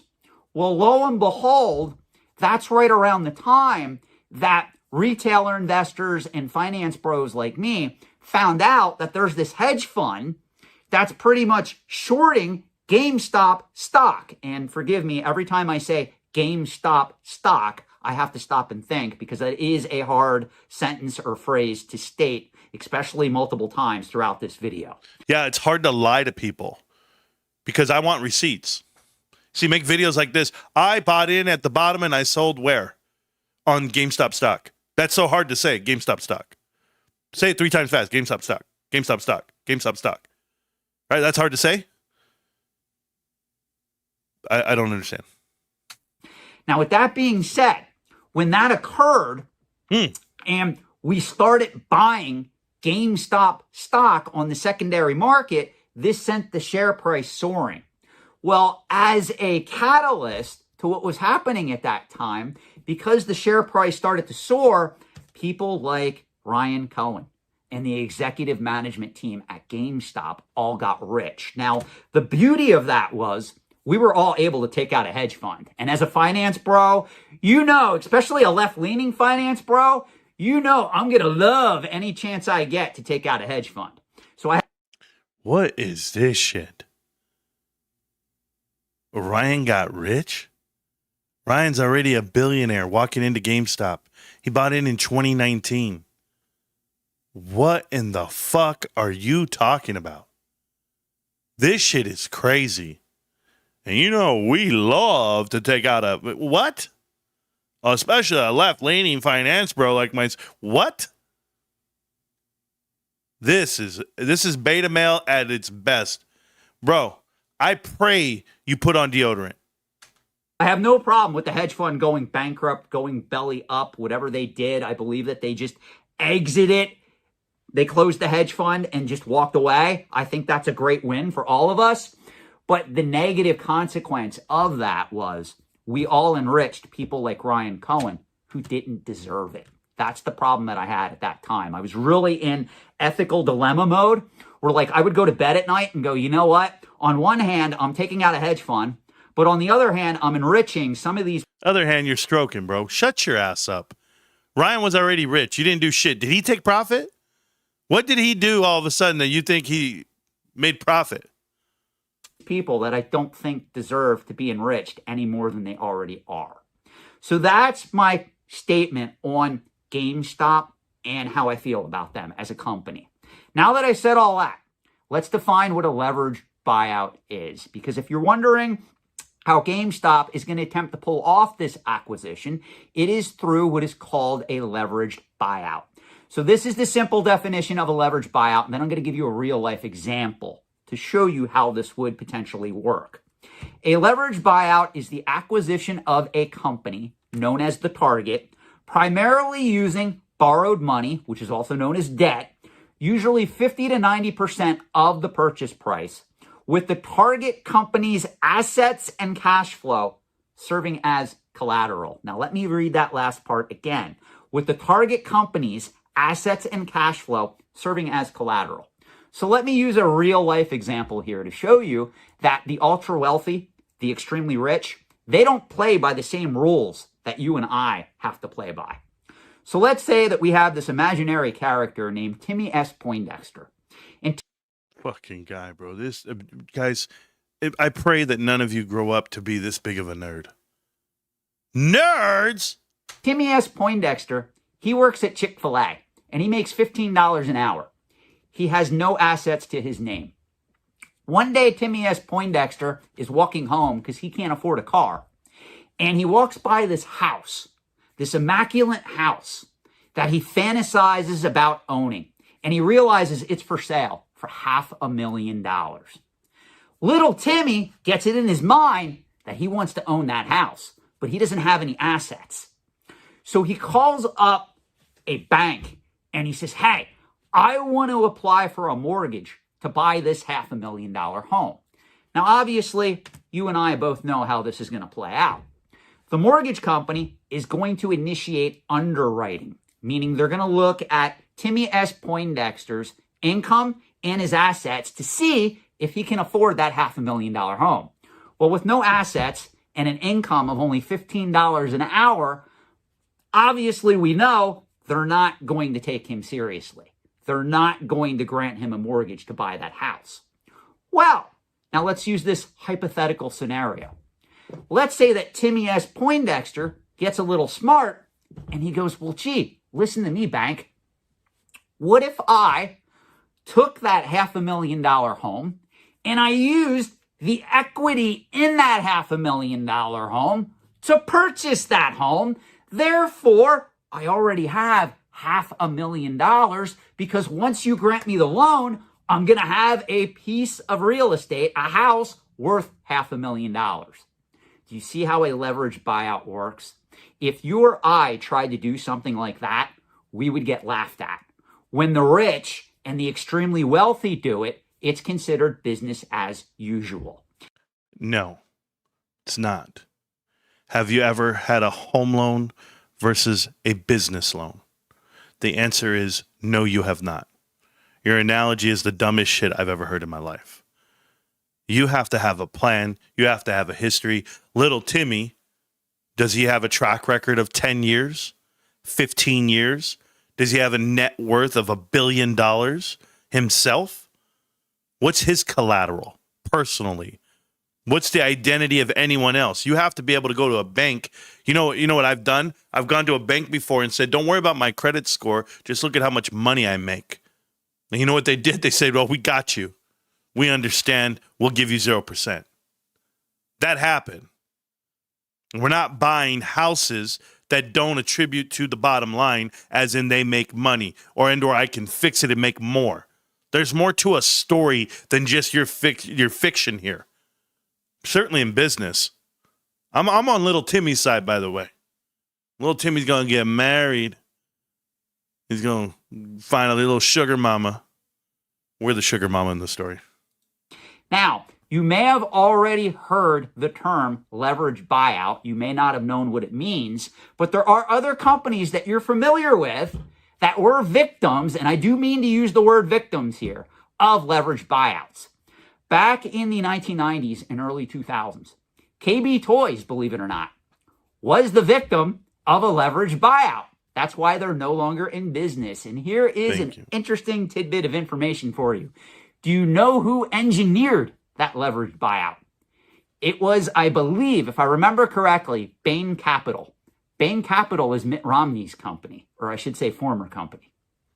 Now, interestingly enough, you probably know of another toy company that was the unfortunate victim of a leveraged buyout. Toys R Us. That would have been Toys R Us. The reason why Toys R Us is no longer with us in their original form is because they went belly up because they were bought out using a leveraged buyout. Leveraged buyouts Why are not say never Bain & Company? a good thing for Vornado most Trust, Bain & businesses. Company. I want to make that very clear. Now, let's look at the numbers here. GameStop is worth about $11 billion at present time. Believe it or not, thanks to the shenanigans that happened with the short sale of the stock, with the stock becoming a meme stock, with, again, the management team getting rich at that particular point in time, even though they didn't deserve it, GameStop is sitting on roughly... Do you know who was the management team at that particular time? Who was the CEO? George Sherman? Do you know all the people that CFOs, COOs, CMOs, CROs? That was a whole C-suite. Board of directors, there was like 12 of them. No? Trying to say it's the same guys? I don't think Larry Chain owned one share of GameStop at the time. Alan Adel, no shares. Jim Groupie, no shares. I'm pretty positive on all those answers. Roughly $9 billion in cash. It's amazing that you can run a company into the ground and still have $9 billion in cash reserves. So I'm not going to let them lie there. GameStop is not run into the ground. They're all but that. They actually reversed the life of that company, and they make a profit. They're one of the most profitable real retail companies in the world. 35% gross profit on a retail brick and mortar. Unheard of. That's 3 times more than Costco. Like, you really got to see operating profits and what they do as a company. They're a phenomenal company. I'm never going to let you badmouth them. Don't worry. The $9 billion, that's growth. When they came out of that whole shenanigans, as you call it, 2021, they had $553 billion of debt that they paid off, and they had $1 billion of cash. $1 billion of cash. In the span of 2 years, they went from $1 billion to $9 billion. No, it was all 2021 in a short squeeze, and he got rich. Never took one share of profit. Mind you, he works for free. But here you go with your bullshit ass numbers. Oh, by the way, the $11 billion, that's 2 times book. Okay? While everyone else is leveraged, I want you to make sure you say this part, because when eBay comes to table, you say they're worth X amount of dollars. It's because GameStop put them there. eBay only has $17 billion of assets, 4 of which is goodwill. And when you do tangible book value, you don't count goodwill. Therefore, they have more than $13 billion of liabilities. They're a net position company, a la Home Depot or any other company that's been around for 30 years. That's why their PE ratios are so low, because the growth stage for that company is over. No one's borrowing money to keep growing. They're borrowing money to keep burning. In the last 5 years, they've declined on profits. There is no growth here. Don't tell me revenue is growth, because revenue is not growth when units are down. Revenue is increased because prices are increased. But then I'll go show you SG&A. I'll go show you the profit difference. But you're an educated toy seller or something. That is truly amazing to me. Proving that, again, I got to state this, capitalism in its present form is not working. It is not a meritocracy. It never was. This is proof of that. Now, what is it proof of? You didn't show any numbers. You didn't give any facts. You're factless. eBay is presently worth roughly $46 billion. So GameStop literally wants to acquire a company that is worth 4 times roughly. This is the lie that everybody's telling people. The only reason why eBay has the value it has because GameStop bought it. That's the only reason why. If you take them all the way back down to what they should be worth, $85 a share is where GameStop came in at. So even if it's 85 times the 450 million shares, you're looking at around $34 billion. I'm ballparking a number. We'll call it $35 billion for you fat cats. $35 billion versus the $10 billion, okay? And these guys are 4x book, 10x book. These guys are 2x book. You still have to get GameStop's value dollar for dollar 5 more times from the price you see. So instead of $25, $23, whatever it may be, it should be $125 a share. And eBay should be right where they're at. But no, GameStop gave them their value. That's the difference here. Mind you, GameStop makes $500 million a year. In the world of finance, you give a PE ratio of, I don't know, right now the average is 60 on this damn market, but let's go ahead and take 25. Can I just get a 25 out of it? What's that? $13.5 billion on earnings alone. $12.5 billion on earnings alone, plus the cash, which is 9. Now I'm sitting here looking at you saying GameStop's a $20 billion company trying to buy a $35 billion company. Mind you, GameStop has a clean sheet, a great credit rating, no loan facility, no covenants, 0% coupon in every dollar borrowed. It's dollar for dollar, the best investment you can make. That's why the bank leverages it 2x on those assets to say, here's your $20 billion, no questions asked. That's credit. Little Timmy's got a good credit, babe. Little Timmy's been doing it right. Their amount. So you can see how this is an issue. Now, interestingly enough, if this was in reverse, where if eBay wanted to acquire GameStop, this wouldn't be a problem. eBay could easily acquire GameStop because, again, they're worth $46 billion. GameStop is worth $11 billion. eBay runs $13 billion of liabilities. How could they buy GameStop? How could you buy cash for cash? You have to do a premium way over the price you see today. And we're not just talking nuts and bolts here. Let's talk about present day value. Right now, if you were to buy GameStop, what premium should you have to pay? Because GameStop's worth $10 billion in assets and they have earnings of $500 million a year. So you tell me how much you want to buy the cash for, babe, because there's a company tied to that cash. And if you buy that company and you buy that cash, your price point goes over $32. Do you know what happens at 32? Warrants. Do you know what happens at 40 or at 38? Bonds. What happens then? A kick in, a kick in, a kick in. Do you know what happens with Ryan Cohen's compensation package? More shares. It's the infinite gift that keeps on growing. You don't know the value of GameStop unless you weigh in every single thing I'm telling you. There's so much more than just a number you want to say. But all of you guys read shit just for the surface. None of you are really invested. None of you are, and I'm not talking money invested. I'm talking knowledge, equity, things you can take home with you, things you can die with. And you get to die with your ignorance. So, this is what everybody wants to know. How is Mr. Ryan Cohen here getting enough money to pretty much engage in an acquisition of a company, being eBay, that is pretty much 4 times the amount of GameStop? Well, it's going to be done through a leveraged buyout. And interestingly enough as well, I'm going to put a link in the video description below. As of today, Ryan Cohen did an interview on CNBC. And I do want you to at least take the time to watch that interview, even if you're not a finance guy like me, because I'm here to tell you, some of you guys, if you're watching, if you call yourself a finance guy, I pray nobody's watching, and I pray you stop robbing people because you're not a finance guy. You're uneducated, extremely uneducated. And I'm so thankful for the crew that watches this show because we've got this beat by a mile.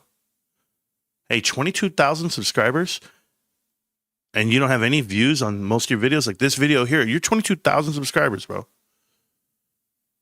It's embarrassing. Or maybe it's true. Watching this video right now, maybe you feel like a loser. Maybe you have low self-esteem. Maybe you have no self-confidence. I want to assure you of something. If you take the time to watch this interview that CNBC did with Ryan Cohen, you will come to the conclusion that Even if you are the biggest loser in the world, I assure you, you can still accomplish great things. Because if you listen to the interview with Ryan Cohen, in all honesty, I'm not the only person that said this. I don't think the guy knows the difference between his own ass and a hole in the ground. So that should give you hope, because he has money. And according to that interview, when I was watching it, I was just sitting there in disbelief, laughing at pretty much every answer he gave. Isn't that awesome? Ryan Cohen, 20-something years old, builds a billions and billion-dollar company. He's worth the billions and billions of dollars in his 20s and 30s.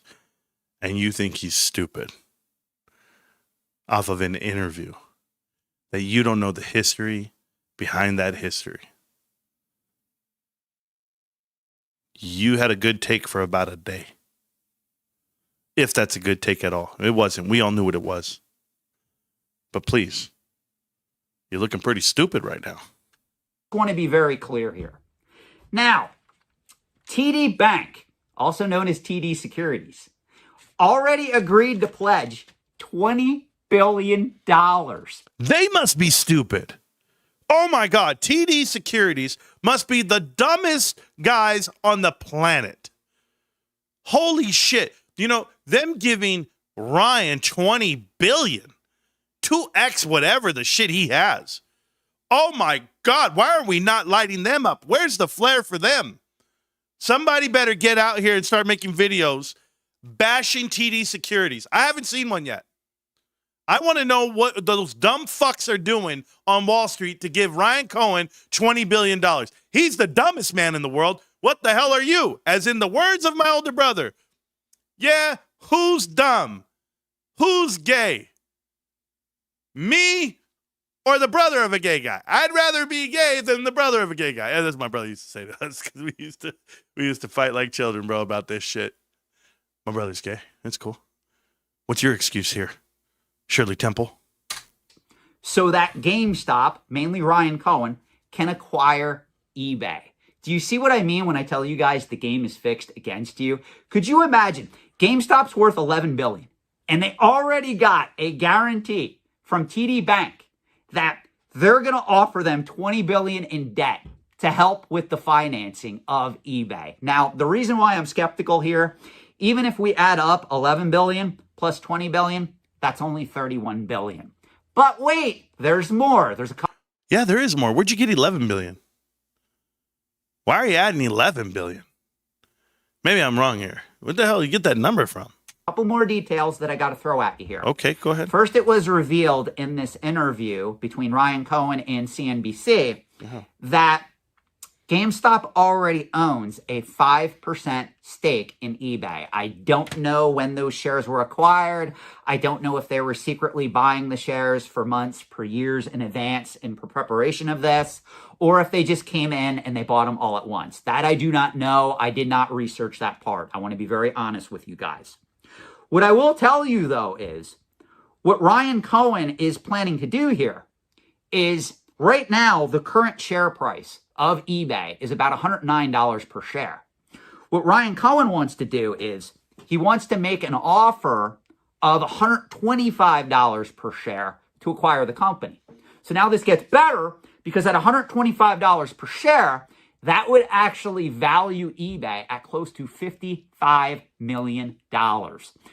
$billion. But don't want to correct you there. I'm just curious. Does GameStop give value for buying eBay shares at 85? Where'd they get that cash from? Is that still at the bottom of the sheet?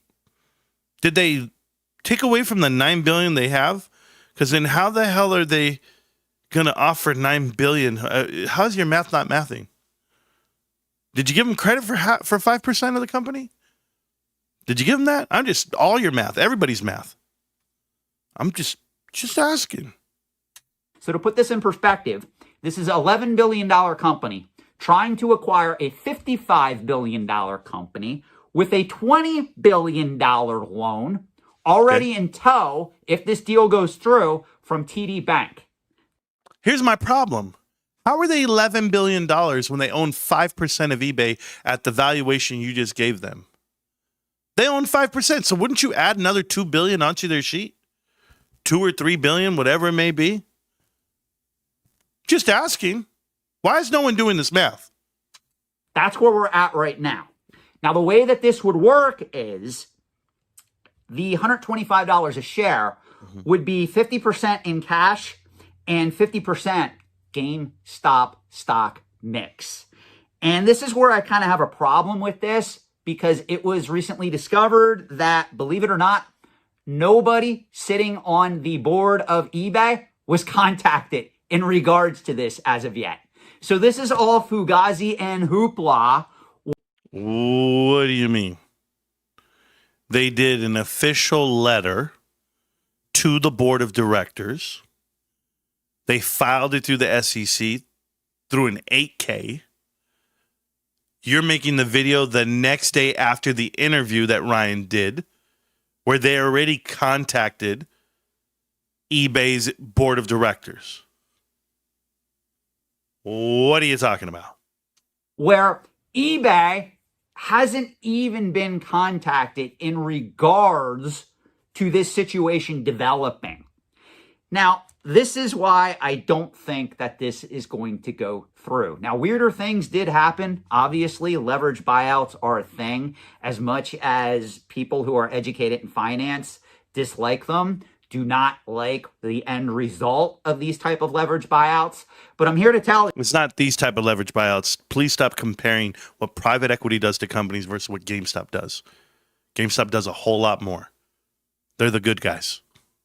We're the good guys.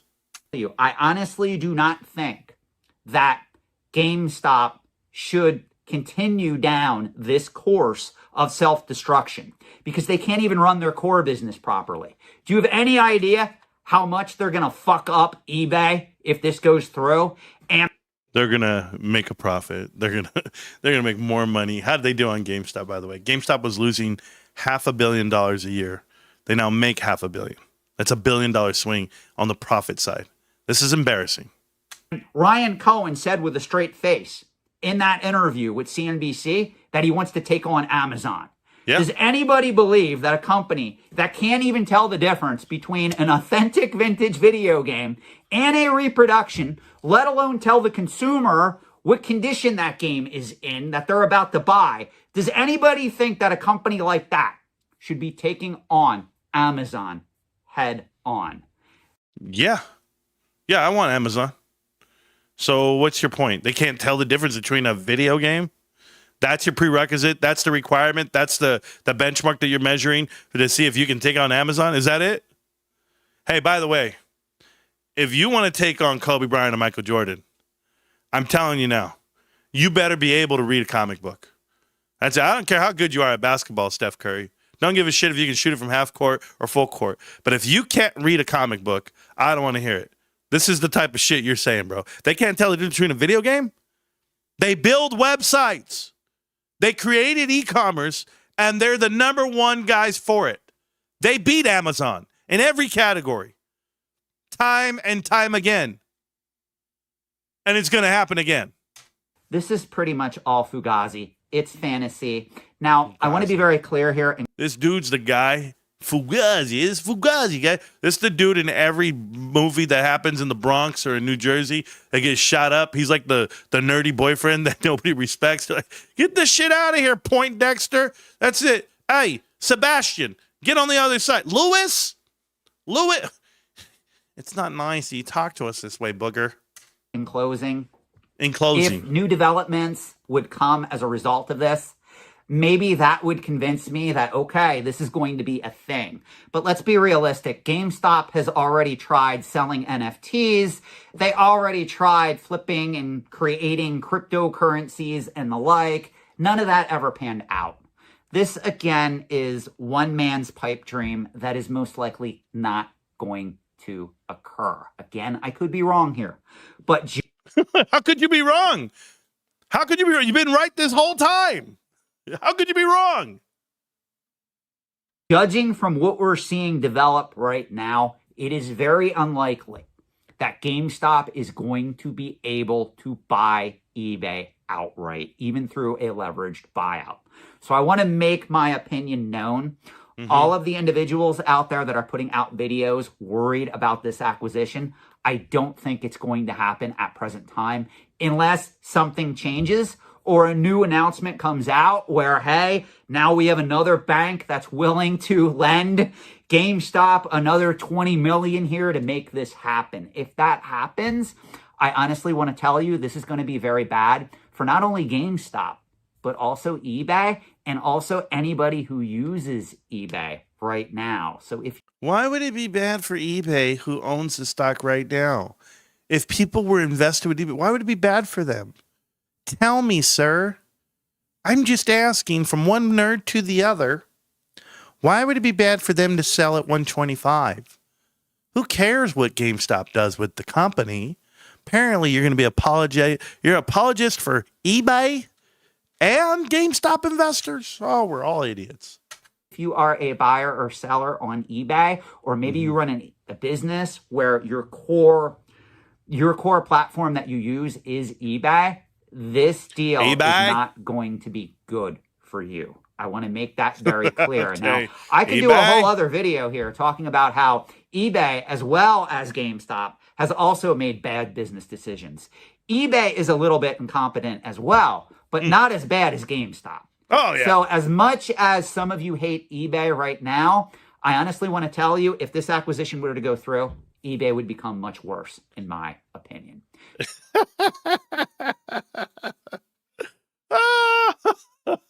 Man, I'm pissed off, bros. I'm serious. I hate careerbuilder.com. I used to work for them 25 years ago. I can't stand them sons of bitches, bro. If I ever see them in the streets, if I ever see them trying to make a comeback, I'm kicking all those monkeys' asses. That's it, the monkey ass dudes. So let me know your thoughts in the comment section below. Please take the time to watch the interview that CNBC did with Ryan Cohen, especially if you want to laugh hysterically. Those of you that are educated in finance like me, you will understand once you watch the interview. Trust me.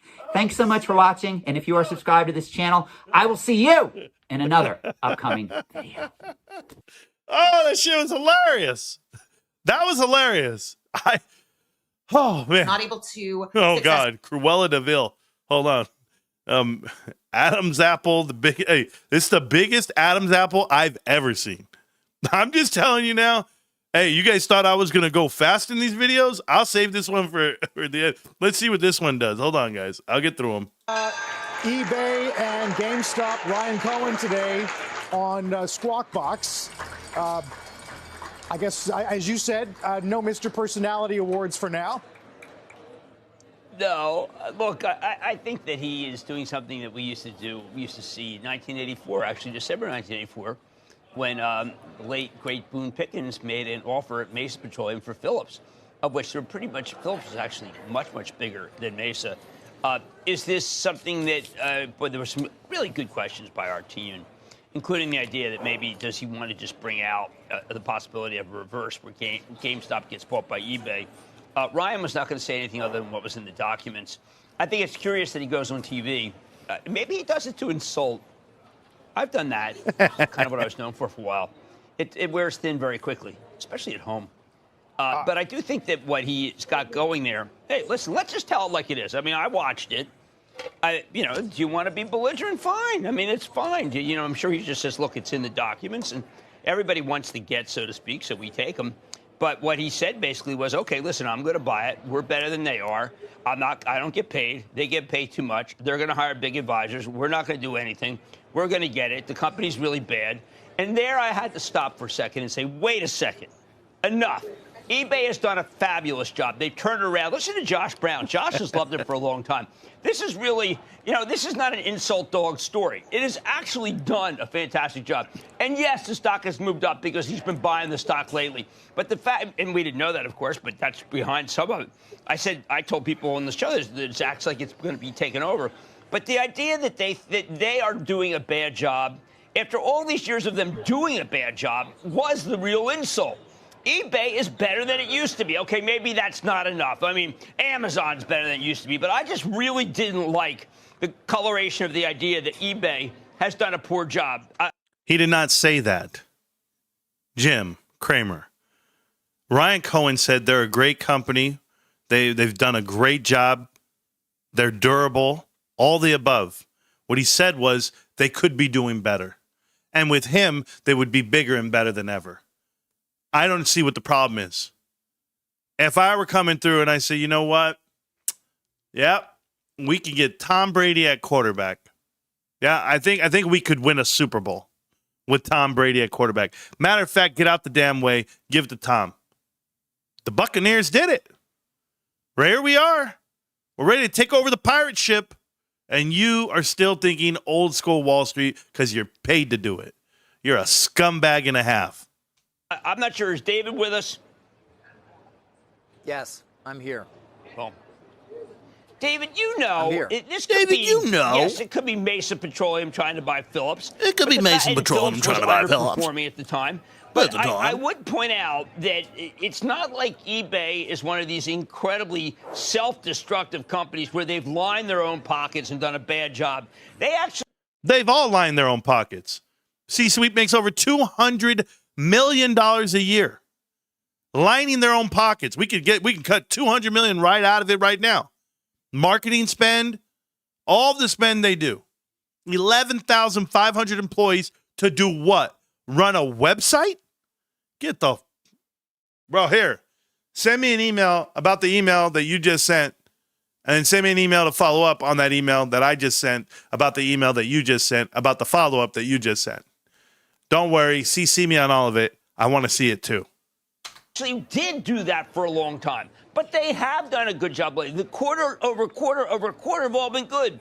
So I thought that look, you could argue, so what if he insults somebody? Big deal. And you could say that. It's not like fifth grade where you have to be nice. Well, you're giving him a lot of credibility more than bad. Yeah, you're giving him more credibility, I think, than the market is right now, Jim. Listen, it's funny to be at the Milken conference. Of course, Michael Milken, who was one of the originators of the highly confident letter. That's what they've got here, right? A highly confident letter, I think, from TD. Maybe there's a way to put financing together for this window that wants to swallow a whale, but it's hard to see. The market is sending eBay shares up, but not dramatically on this.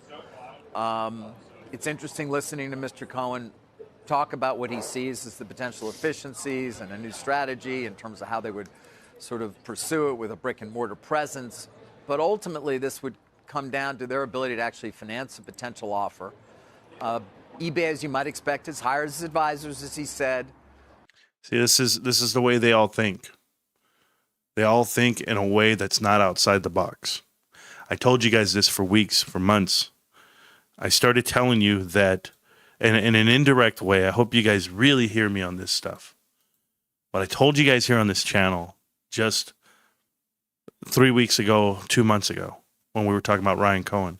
I said, Ryan, sell your services, sell who you are, sell your infrastructure, sell your data, sell your software, sell your expertise. And how do you get to sell that? You get to go to someone and tell them, I can prove what I'm worth. You can consult for the company, but from a position of control, of influence. That's what you get to do. When you get to influence and prove yourself, then you get to give yourself a value and a price. That's what I wanted Ryan to do. And guess what he did? He did exactly what I've been saying. Walked into the store and said, I'm better than you. I'm the CEO. I'm the one who can do it better.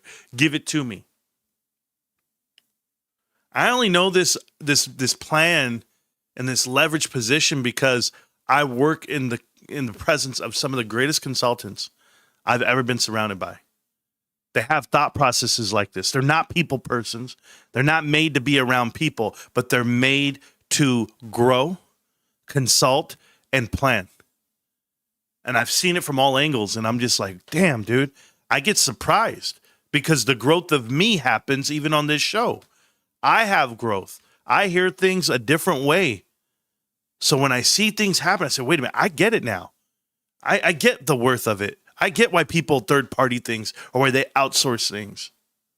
Well, right now, GameStop is coming in saying, outsource eBay to me because I'm going to do it better than you. And I can champion that idea. I can get behind it, and I already have with my money. So That's what's the problem for these dinosaurs on Wall Street.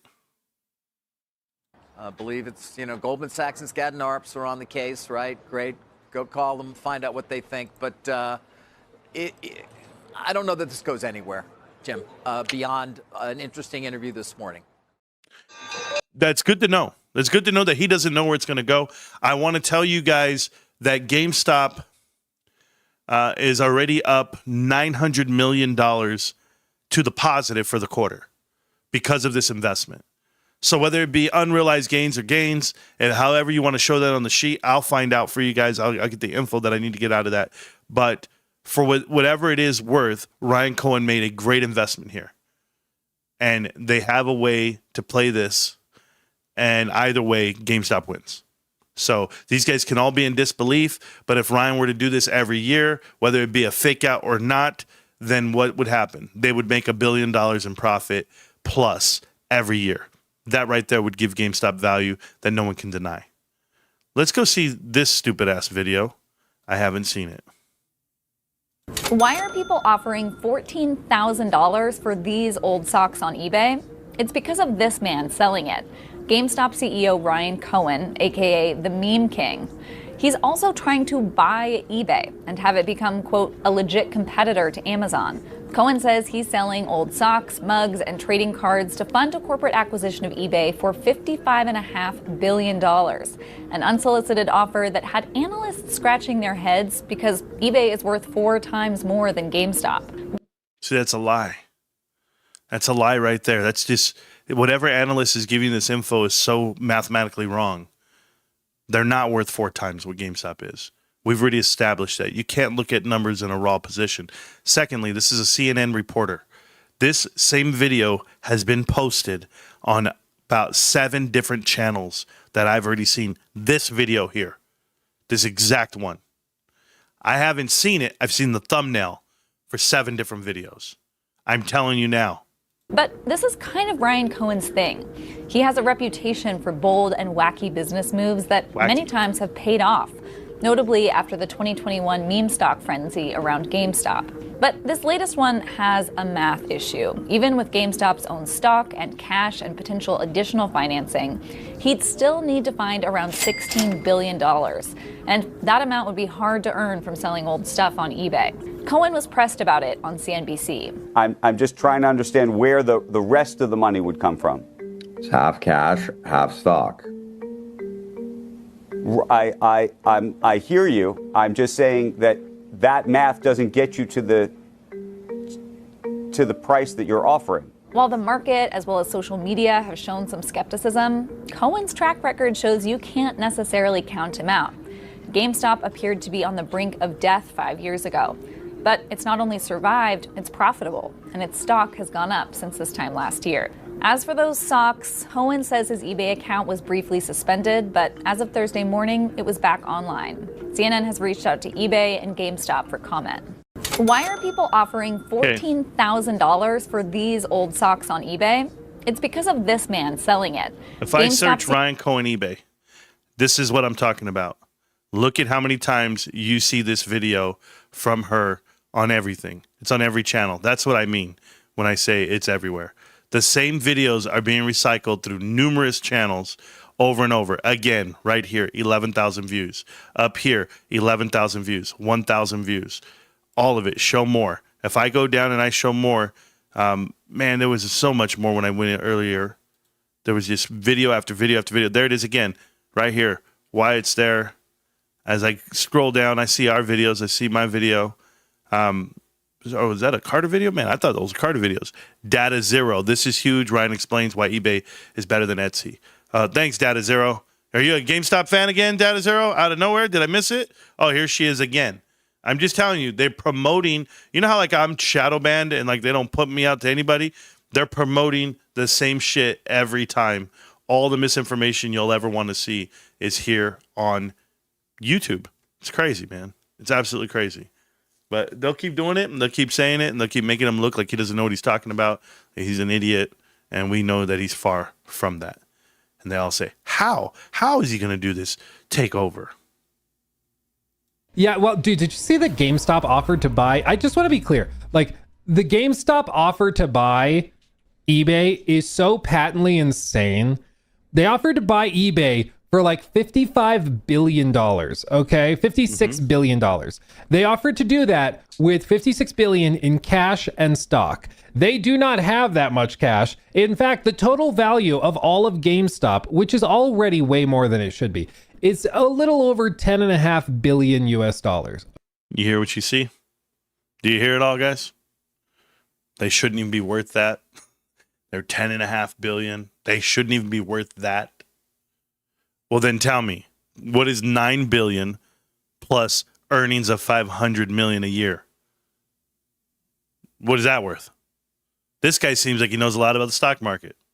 Or is he just talking about what he was told? Once again, the same script.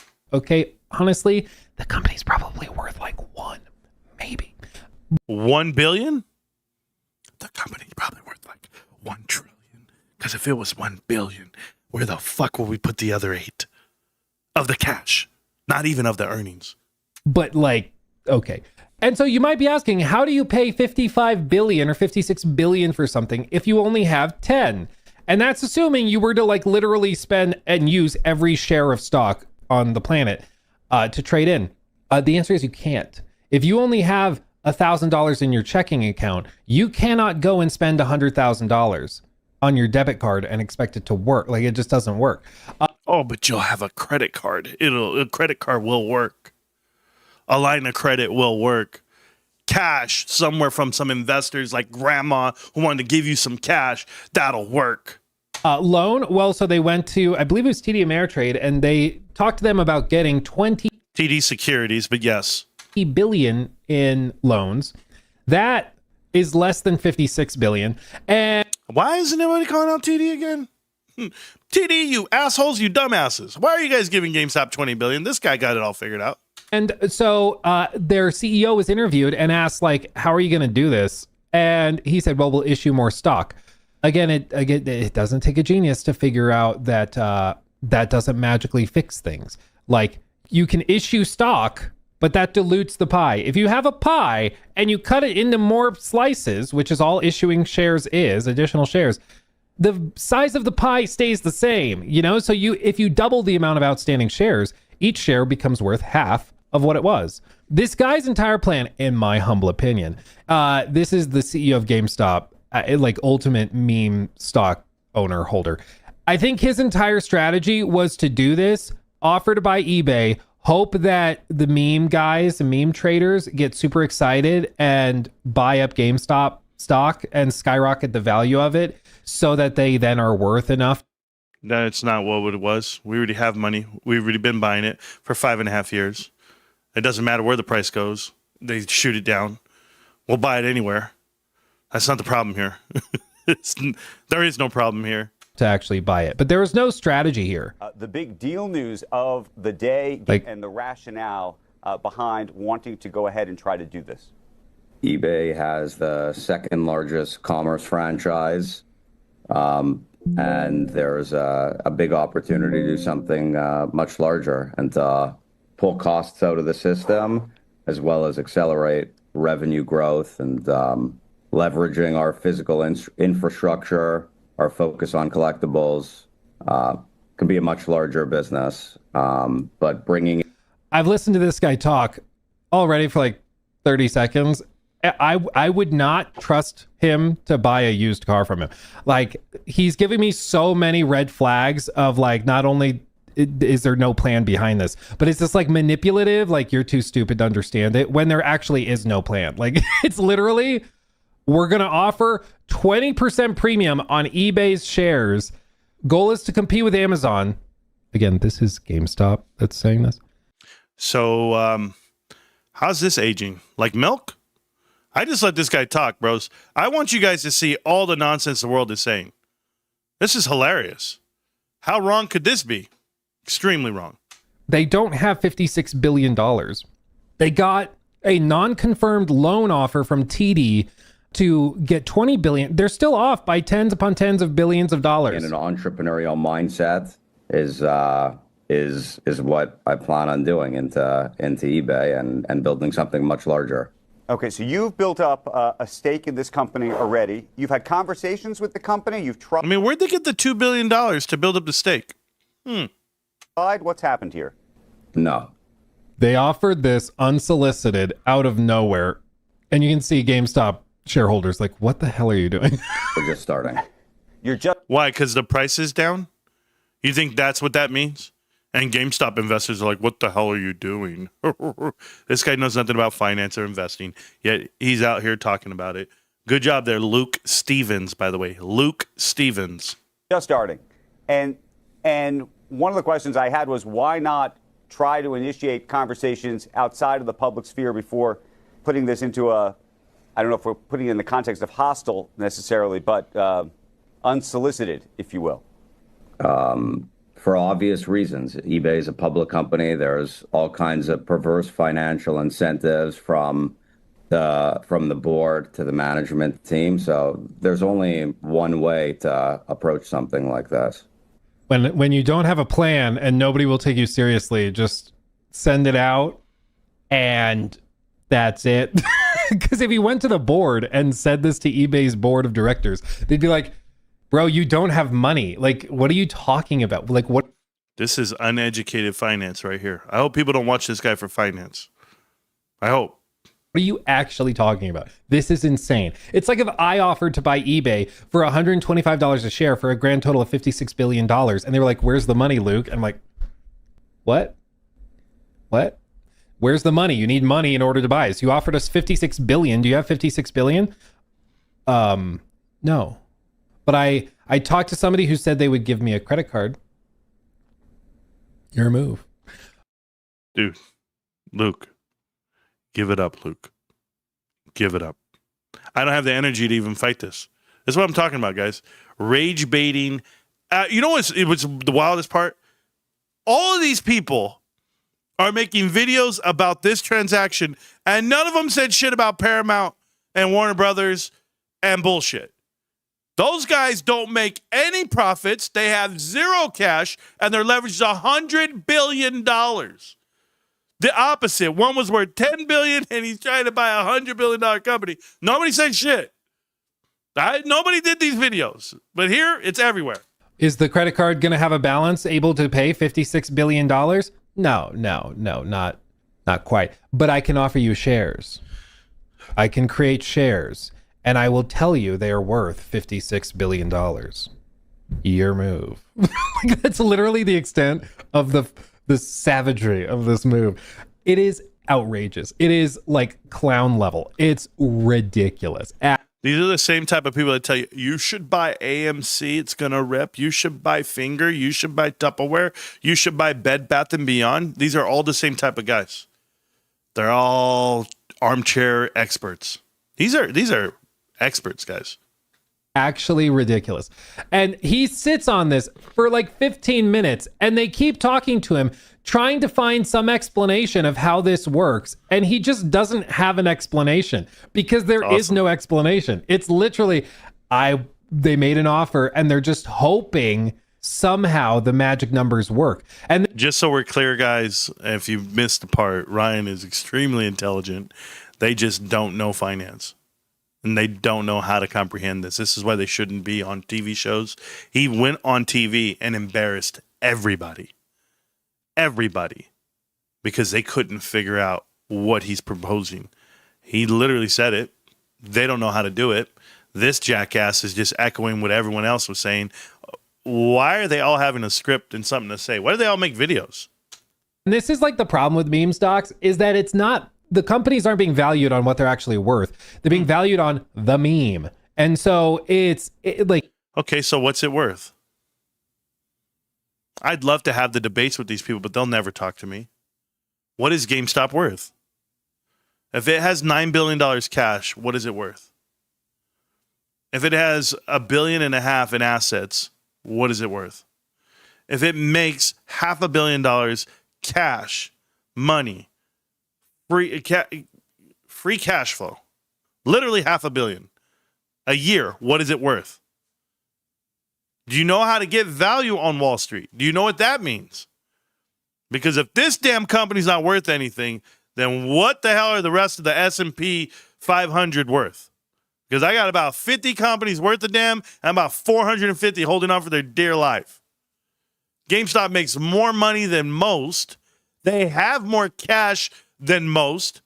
Who are the companies that beat out GameStop in cash and retail?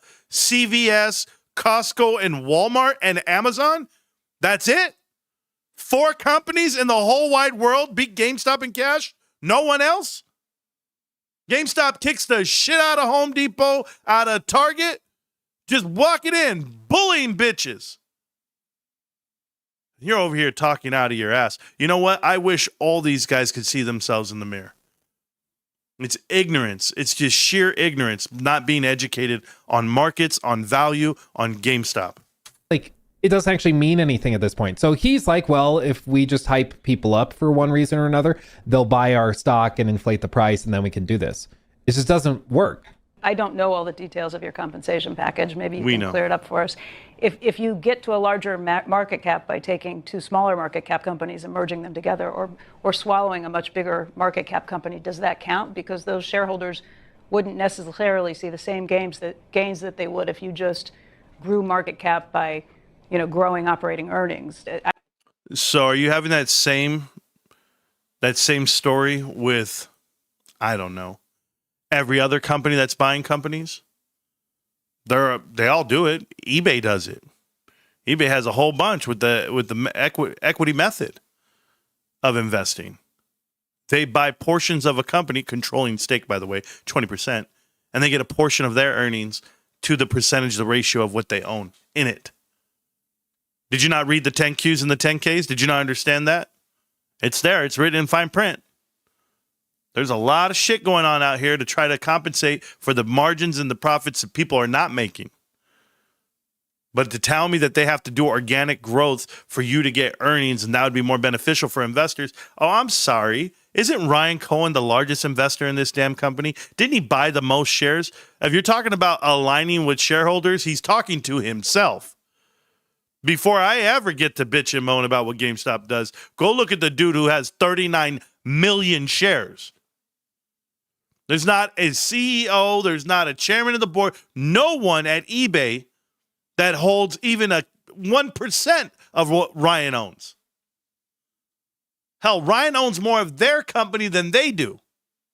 I don't know what the details of your compensation are, though, directly. Does it matter if you swallow a bigger company and that's how you get the market cap, or do the shareholders actually have to see the same gains? I don't benefit, and I'm aligned. I'm aligned with shareholders. So, and unless our market cap increases substantially, and this is the other thing, his pay is based on getting the market cap value of GameStop to increase to a certain level. Then he gets his stock options. Then he makes millions by millions of dollars. But he has to get the company worth more. How do you do that? By building a better company and growing it? No. No. Because there's 2 prongs on that. He gets his compensation package where he gets to buy GameStop shares, where he gets to buy 17 million GameStop shares himself via the package. That cash then in turn goes to GameStop's coffers. Yes. And what does he do? He has to have earnings in addition to the market cap. He just can't go buy something. They have to actually make a profit too. By the way, he didn't make his compensation package. A third party did. They looked at the books and they said, oh my God, I see what you guys are planning. I see that you're buying eBay. And we're going to go ahead and give you this package. Because we know you're buying eBay. No, of course not. We're going to just merge 2 companies. It's like, how do I make my house worth more? Make it better? No. I'm just going to get the house next door and we're going to squish them together and say that they're now one house. Checkmate. Like that. Yeah. And give you money to move out. Checkmate. What do you think eBay's worth? You think eBay's worth $125 a share? They even know it's not. They even know the premium's above 60. They haven't been above 60 their whole damn lifetime up until 2025. So what the hell do you think your company's really worth? You're running a deficit. You're losing ratios across the board. You're making less profit every year. You've burned off more cash over the last 5 years, over the last 10 years. In all of the history of eBay, yet you're going to tell me they're not running hot, cash burns aren't high? The company's not as profitable as people think it is. It's not running so great, is it? 16 quarters of nothing. Go ahead. When you substitute the spend of the cash, they're buying their profits. It's all bullshit, smoke and mirrors, funny finance. You'll see it, and I'll be here to tell you. But Ryan knows what he's looking at. This kid, what can I do with these guys who know nothing about finance? That's literally what they're doing.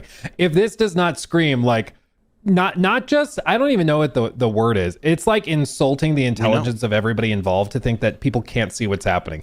He wants his paycheck by extending the market cap of GameStop. He can't do it by just building a better company. So he's trying to reach out to eBay. And bear in mind, this isn't a merger, because a merger would technically create a new legal entity, at least in most cases. He doesn't want to do that. The hell are you talking about? This is a merger. This is absolutely a merger. It's a rollover on equity, not a full rollover of equity, but half the equity is rolling over into the entity. The hell are you talking about, uneducated guy?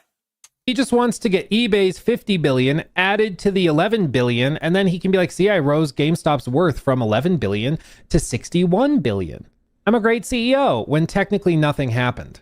So I don't think eBay is going to take this seriously. They can't, because there is no money to do it. I don't think anybody's going to come along and do it, because it's clear the only real benefit of doing this would be that the CEO of GameStop gets to exit with his golden parachute if this goes through. It's patently ridiculous and insane, and it's one of the most laughable things I've ever seen in my life. My life. Hey, all those figurines you have in the background there, bro, I know you got them at GameStop. Don't worry about it. It's a video game, bro. That's what JJ's telling me. Let me tell you guys something. I will lose zero sleep off of this bullshit, because guys like this don't deserve the riches that are coming our way. How wrong is he? How bad is it, guys?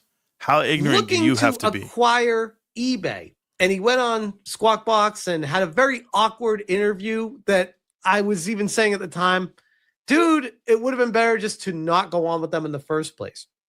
And Reese Politics says, it couldn't be more obvious that Ryan Cohen was trolling CNBC. Look at the difference in his demeanor with Fox Business, Charles Payne.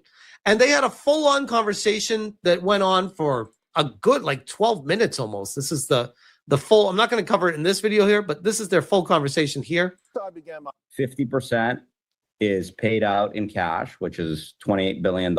And the other 50% is equity that's being rolled into eBay and GameStop. So people don't understand how it's possible to do a transaction like this. So Ryan Cohen is explaining to Charles Payne that this can be done, and that CNBC, he just didn't want to give them the time of day.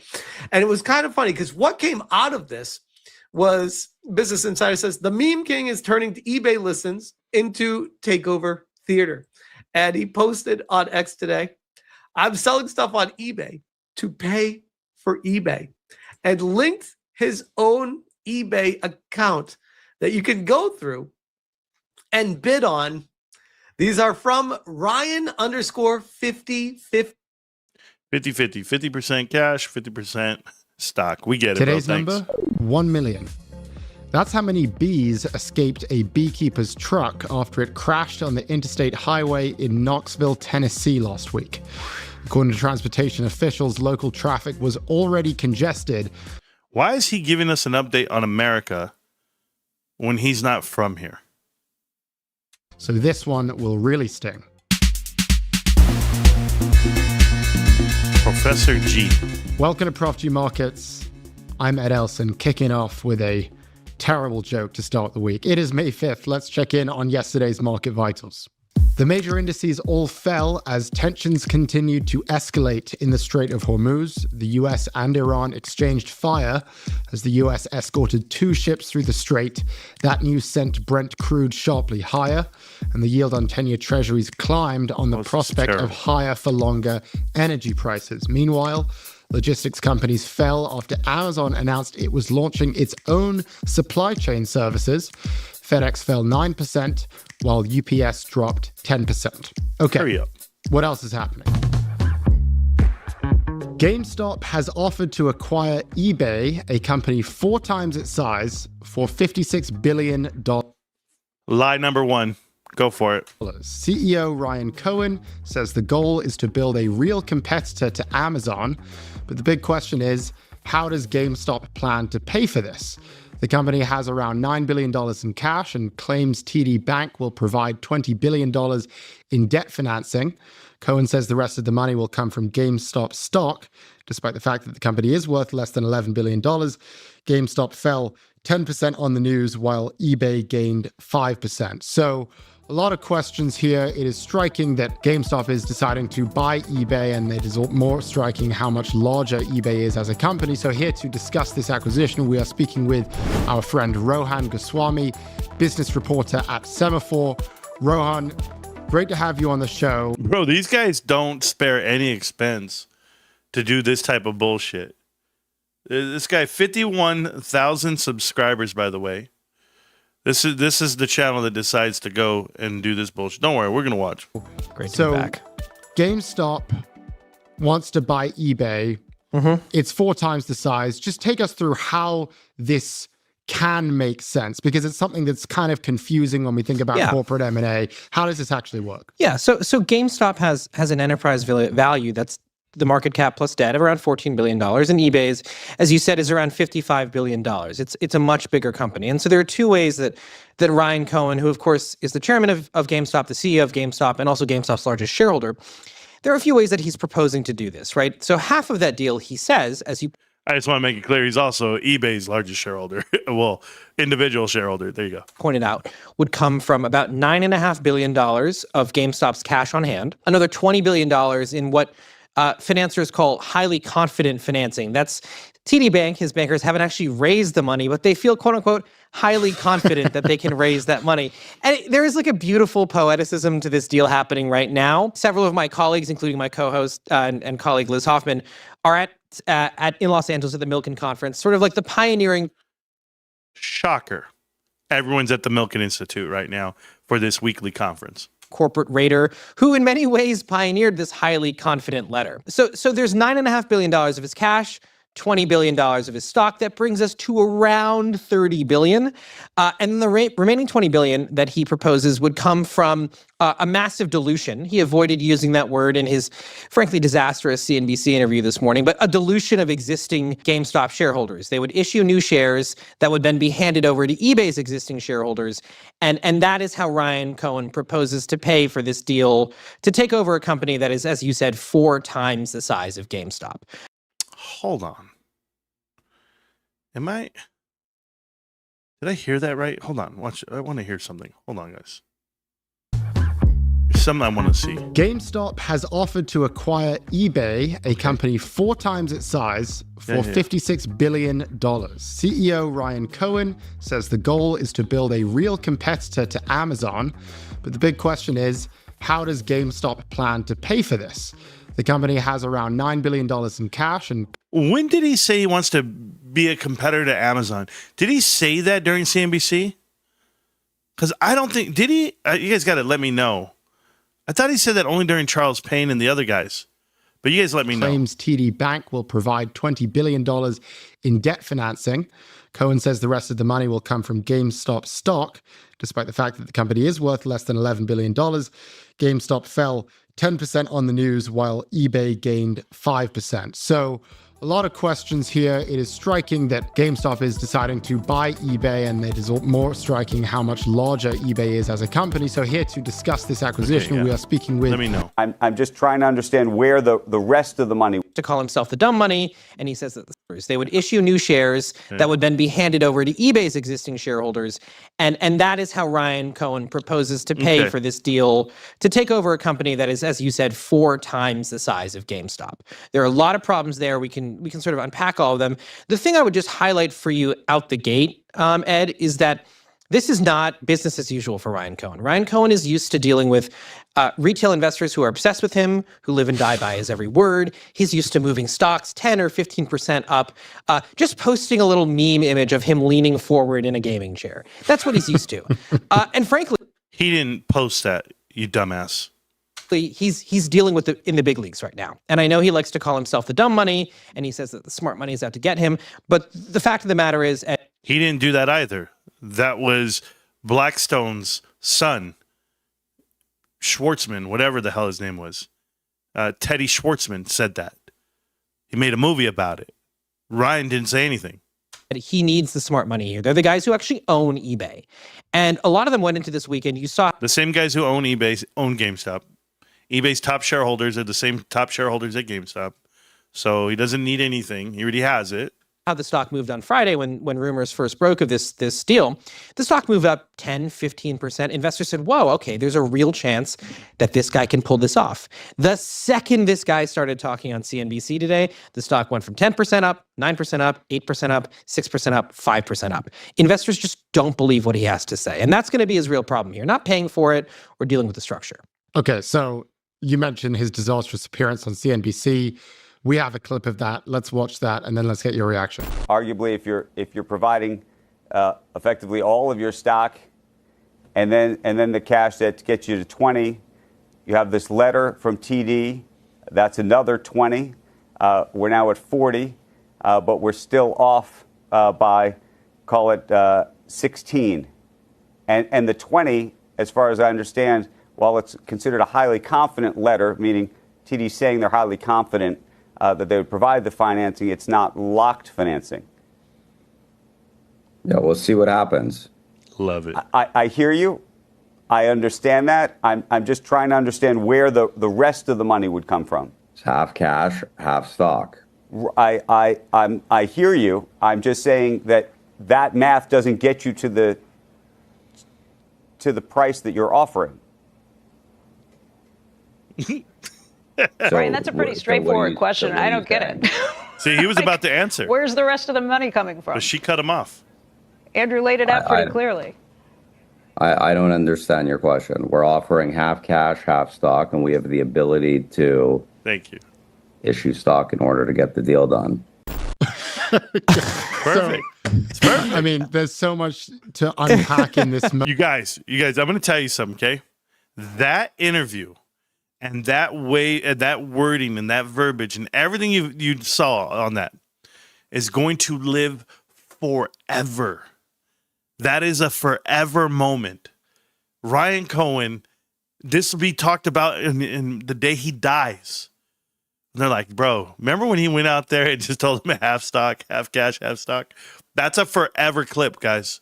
You want that from him because his identity is just that. He's very matter-of-fact, intentional, and he's not here to play the games. He's not here to oversell it, over-explain it. Here it is. If you don't understand, that's your problem, not his. It's been his persona the whole time. Moment. Oh, yeah. I mean, at first it seems as though maybe he's just confused about what they're actually asking him. But then he seems to kind of like admit the thing that I guess he doesn't want to say, which is that they have to issue new stock, i.e. dilute shareholders. I mean, what do you make of this? Yeah, he's got two problems here. One, he doesn't want his retail shareholders to hear the word dilution because that's a scary word and it's not a great word. And two, he knows on some base level, I mean, he's an incredibly brilliant guy and he's a great businessman. So if you're an educated shareholder, you understand that the dilution and the rollover equity would result in you, let's just use their numbers, 50 and 10, okay? Ballparking a number. If you put those together and you divide it by 2, what would that be? 30? Where would you be then? Would you be at 20? You would be increased on GameStop. The value of existing shareholders would actually be derived from. It's a great example of doing a reverse of what AMC did with Ape. Remember when you had Ape shares versus AMC shares? And I go, well, the value is going to be derived from one. Therefore, you can't say cumulatively they're going to go up in value. That's not how it works. In this case, it's the complete opposite. We're taking GameStop and eBay, and we're telling them we're going to give you cash to get you out of the way. We're literally buying 50% of this company. That's what people don't understand. It's a controlling stake of the company. Therefore, I can dilute all I want. I own those assets, those money-making assets.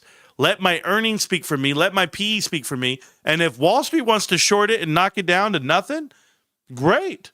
Then we're back to where we are at 20, but now we're looking at each other saying, how are we $20 when we have $5 billion of cash in the bank and we're sitting on $25 billion worth of assets? How is that even possible? You got to ask yourself. That's what you have to do, because they have 17, and we'll add 3 more. We'll be at 20. Maybe GameStop has all this debt that they just can't service. They're going to go bankrupt. That's the scary part. All the bullshit they want to scare you with. Remember, you didn't know GameStop was going to be what it is today 5 years ago, just like they don't know what eBay is going to be 5 years from now. He knows that eBay's existing shareholders are going to go, well, why do we want to trade our eBay stock, which just hit all-time highs, for potentially worth... Stupid. 2025 is an all-time high the whole damn year. GameStop is the reason why you're at an all-time high, because we've been buying it. We own 5% of your damn company. Give us value for that, too. GameStop shares that, you could dump out of, retail could dump out of, that we don't really have any certainty in because we're hitching ourselves to this really unknown and still somewhat scary shareholder base. That's problem number one.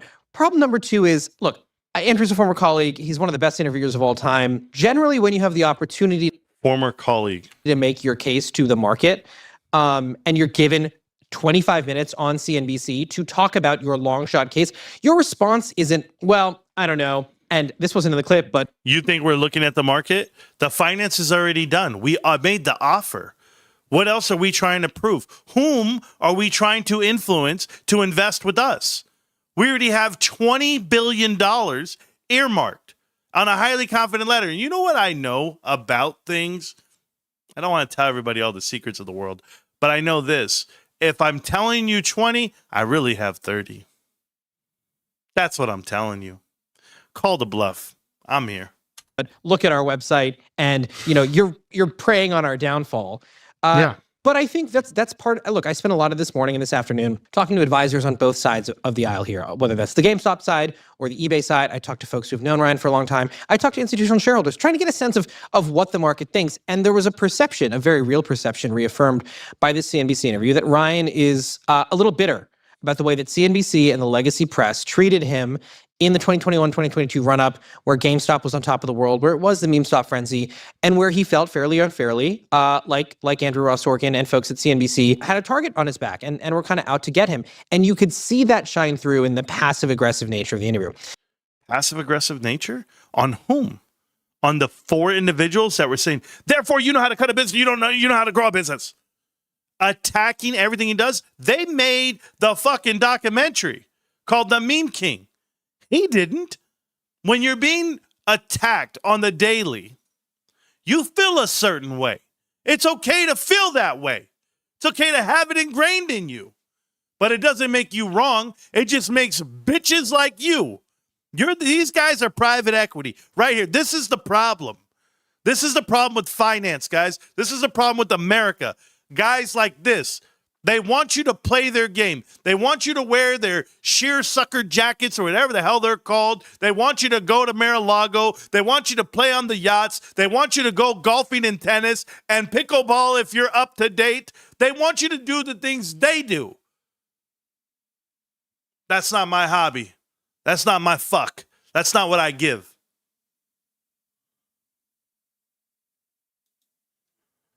The problem, as we sort of talked about just now, is it doesn't really matter what Ryan Cohen thinks. It doesn't matter what his retail shareholder thinks. It doesn't, as much as I respect Andrew, matter what Andrew Ross Sorkin thinks. There was one job that Ryan Cohen had when he got on CNBC's air, and it was to convince institutional shareholders, Vanguard, BlackRock, T. Rowe, any of these big, really sophisticated money managers, that, hey, maybe I stand to make a chance at, $1.50 instead of $1 by going with Ryan Cohen's deal as opposed to sticking with eBay's deal or sticking with eBay's stock. That was his only job, to get those guys on the phone, to get him setting meetings. None of them, at least the ones that I've spoken to, have any interest in engaging with him, right? And that's it. I'm like, it's not like the last time we talked like a Paramount Skydance where you had a smaller company going after a bigger company. There, David Ellison was working the phones. He had sovereign wealth funds backing him. He had his dad's wallet backing him. At least there's real money here. And there was a reason for those guys to come to the table. Yeah, it's called private equity. Because they have to get their swaps in. They have to get their private gate done. Are you serious right now? Daddy's money backed the deal. That's what made it more valuable. They're going to all lose money. Every fucker in that deal's losing money on both sides of the table. And you're going to tell me Ryan's dollars aren't real? Maybe you don't know. Just because you inherit or it's nepotism, you're just a spoon-fed child. Ryan Cohen built his ship from scratch. And he's not alone. He's not alone. Hi. Nice to meet you, dumbass. Guys like me. Guys like me are thick. We're thick in the brain. We're thick in the feet. We're thick in the hands. We're thick in all of it, babe. Thick in the meat. We do what we do. So when the world tells us we can't do something, we just say, all right. We're going to keep trying, whether you care or not. You're scared of meme investors? By the way, bro, this is your job, not mine. How the hell am I better at what I do, at what you do, than what you do? Ryan here had kind of one shot to make his case to the street and blew it brutally by seeming kind of pompous and standoffish. Well, I was wondering if the pompousness and the standoffishness was intentional, if he thought that by coming off as this kind of like rude, kind of crass, cold individual. And this dude doing his foreign exchange shit. I'm going over the pond and I'm going to get an education. We know. That he looked strong in some way. But what you're saying is you've polled the room. It did not work. No. Well, Ryan is working, I should be more, he's working two different rooms. You're absolutely right that it was intentional and that if you go on Twitter now, his fans and his retail fan base are loving it. They were talking about CNBC getting mogged. They're doing the whole like Andrew Ross Sorkin's spine is curved. And who uses mogged anyway? What the hell does that even mean, bro? We don't talk that way. We're not millennials. And Ryan Cohen is sitting upright because he's, mogging to ape clavicular here. He's mogging Andrew Ross Sorkin. And that's great. Ryan is very... Who the fuck are apes? We're not apes. We're GameStop investors. Very used to playing that base. Ryan has no experience whatsoever dealing with institutional investors at... This guy's not married either? Come on, successful cats. Any of these guys ever worked in a recession? You guys never been in downfall, down markets? No, all these guys are geniuses, huh? I'm not talking to anybody who's not 40 years old or more. I'm not taking advice from nobody on the scene unless they're 39 or older. You ain't been through shit, kids. In a deal context. Obviously, he ran Chewy. He's a public company CEO. So there were two different rooms he was going for. You're right that it was absolutely intentional, his standoffishness, I think. Nothing this guy does is by mistake. Unfortunately, that's not the room he needs to be winning over. He's got retail in the bag. They love him. They'll follow him to the ends of the earth. The institutional guys are going, dude, this is like hostile M&A. You got to take this seriously. It's not a joke. And yeah, we've been fucking over companies for the last 40 years, bro. You better take this serious. Or maybe Ryan fucked them up 6 years ago. Maybe when they took away the buy button and you want to talk about being professional and you want to talk about owning it. Fuck you and anyone with you. Guys like you. Anybody that rubs shoulders next to you at the urinal and or rubs your shoulders at the urinal, I don't want to be around. I'm a GameStop guy. You took away the buy button, and you think we forgot. You don't talk about it anymore. You don't talk about Robinhood. You don't talk about Citadel. You don't talk about King Griffin. Now it's just Ryan's a dumbass. That's where we're at. We played the strings and the music long enough. But there we were with AMC and HYMC and Bed Bath & Gone and BBIG, Big Lots, all of them.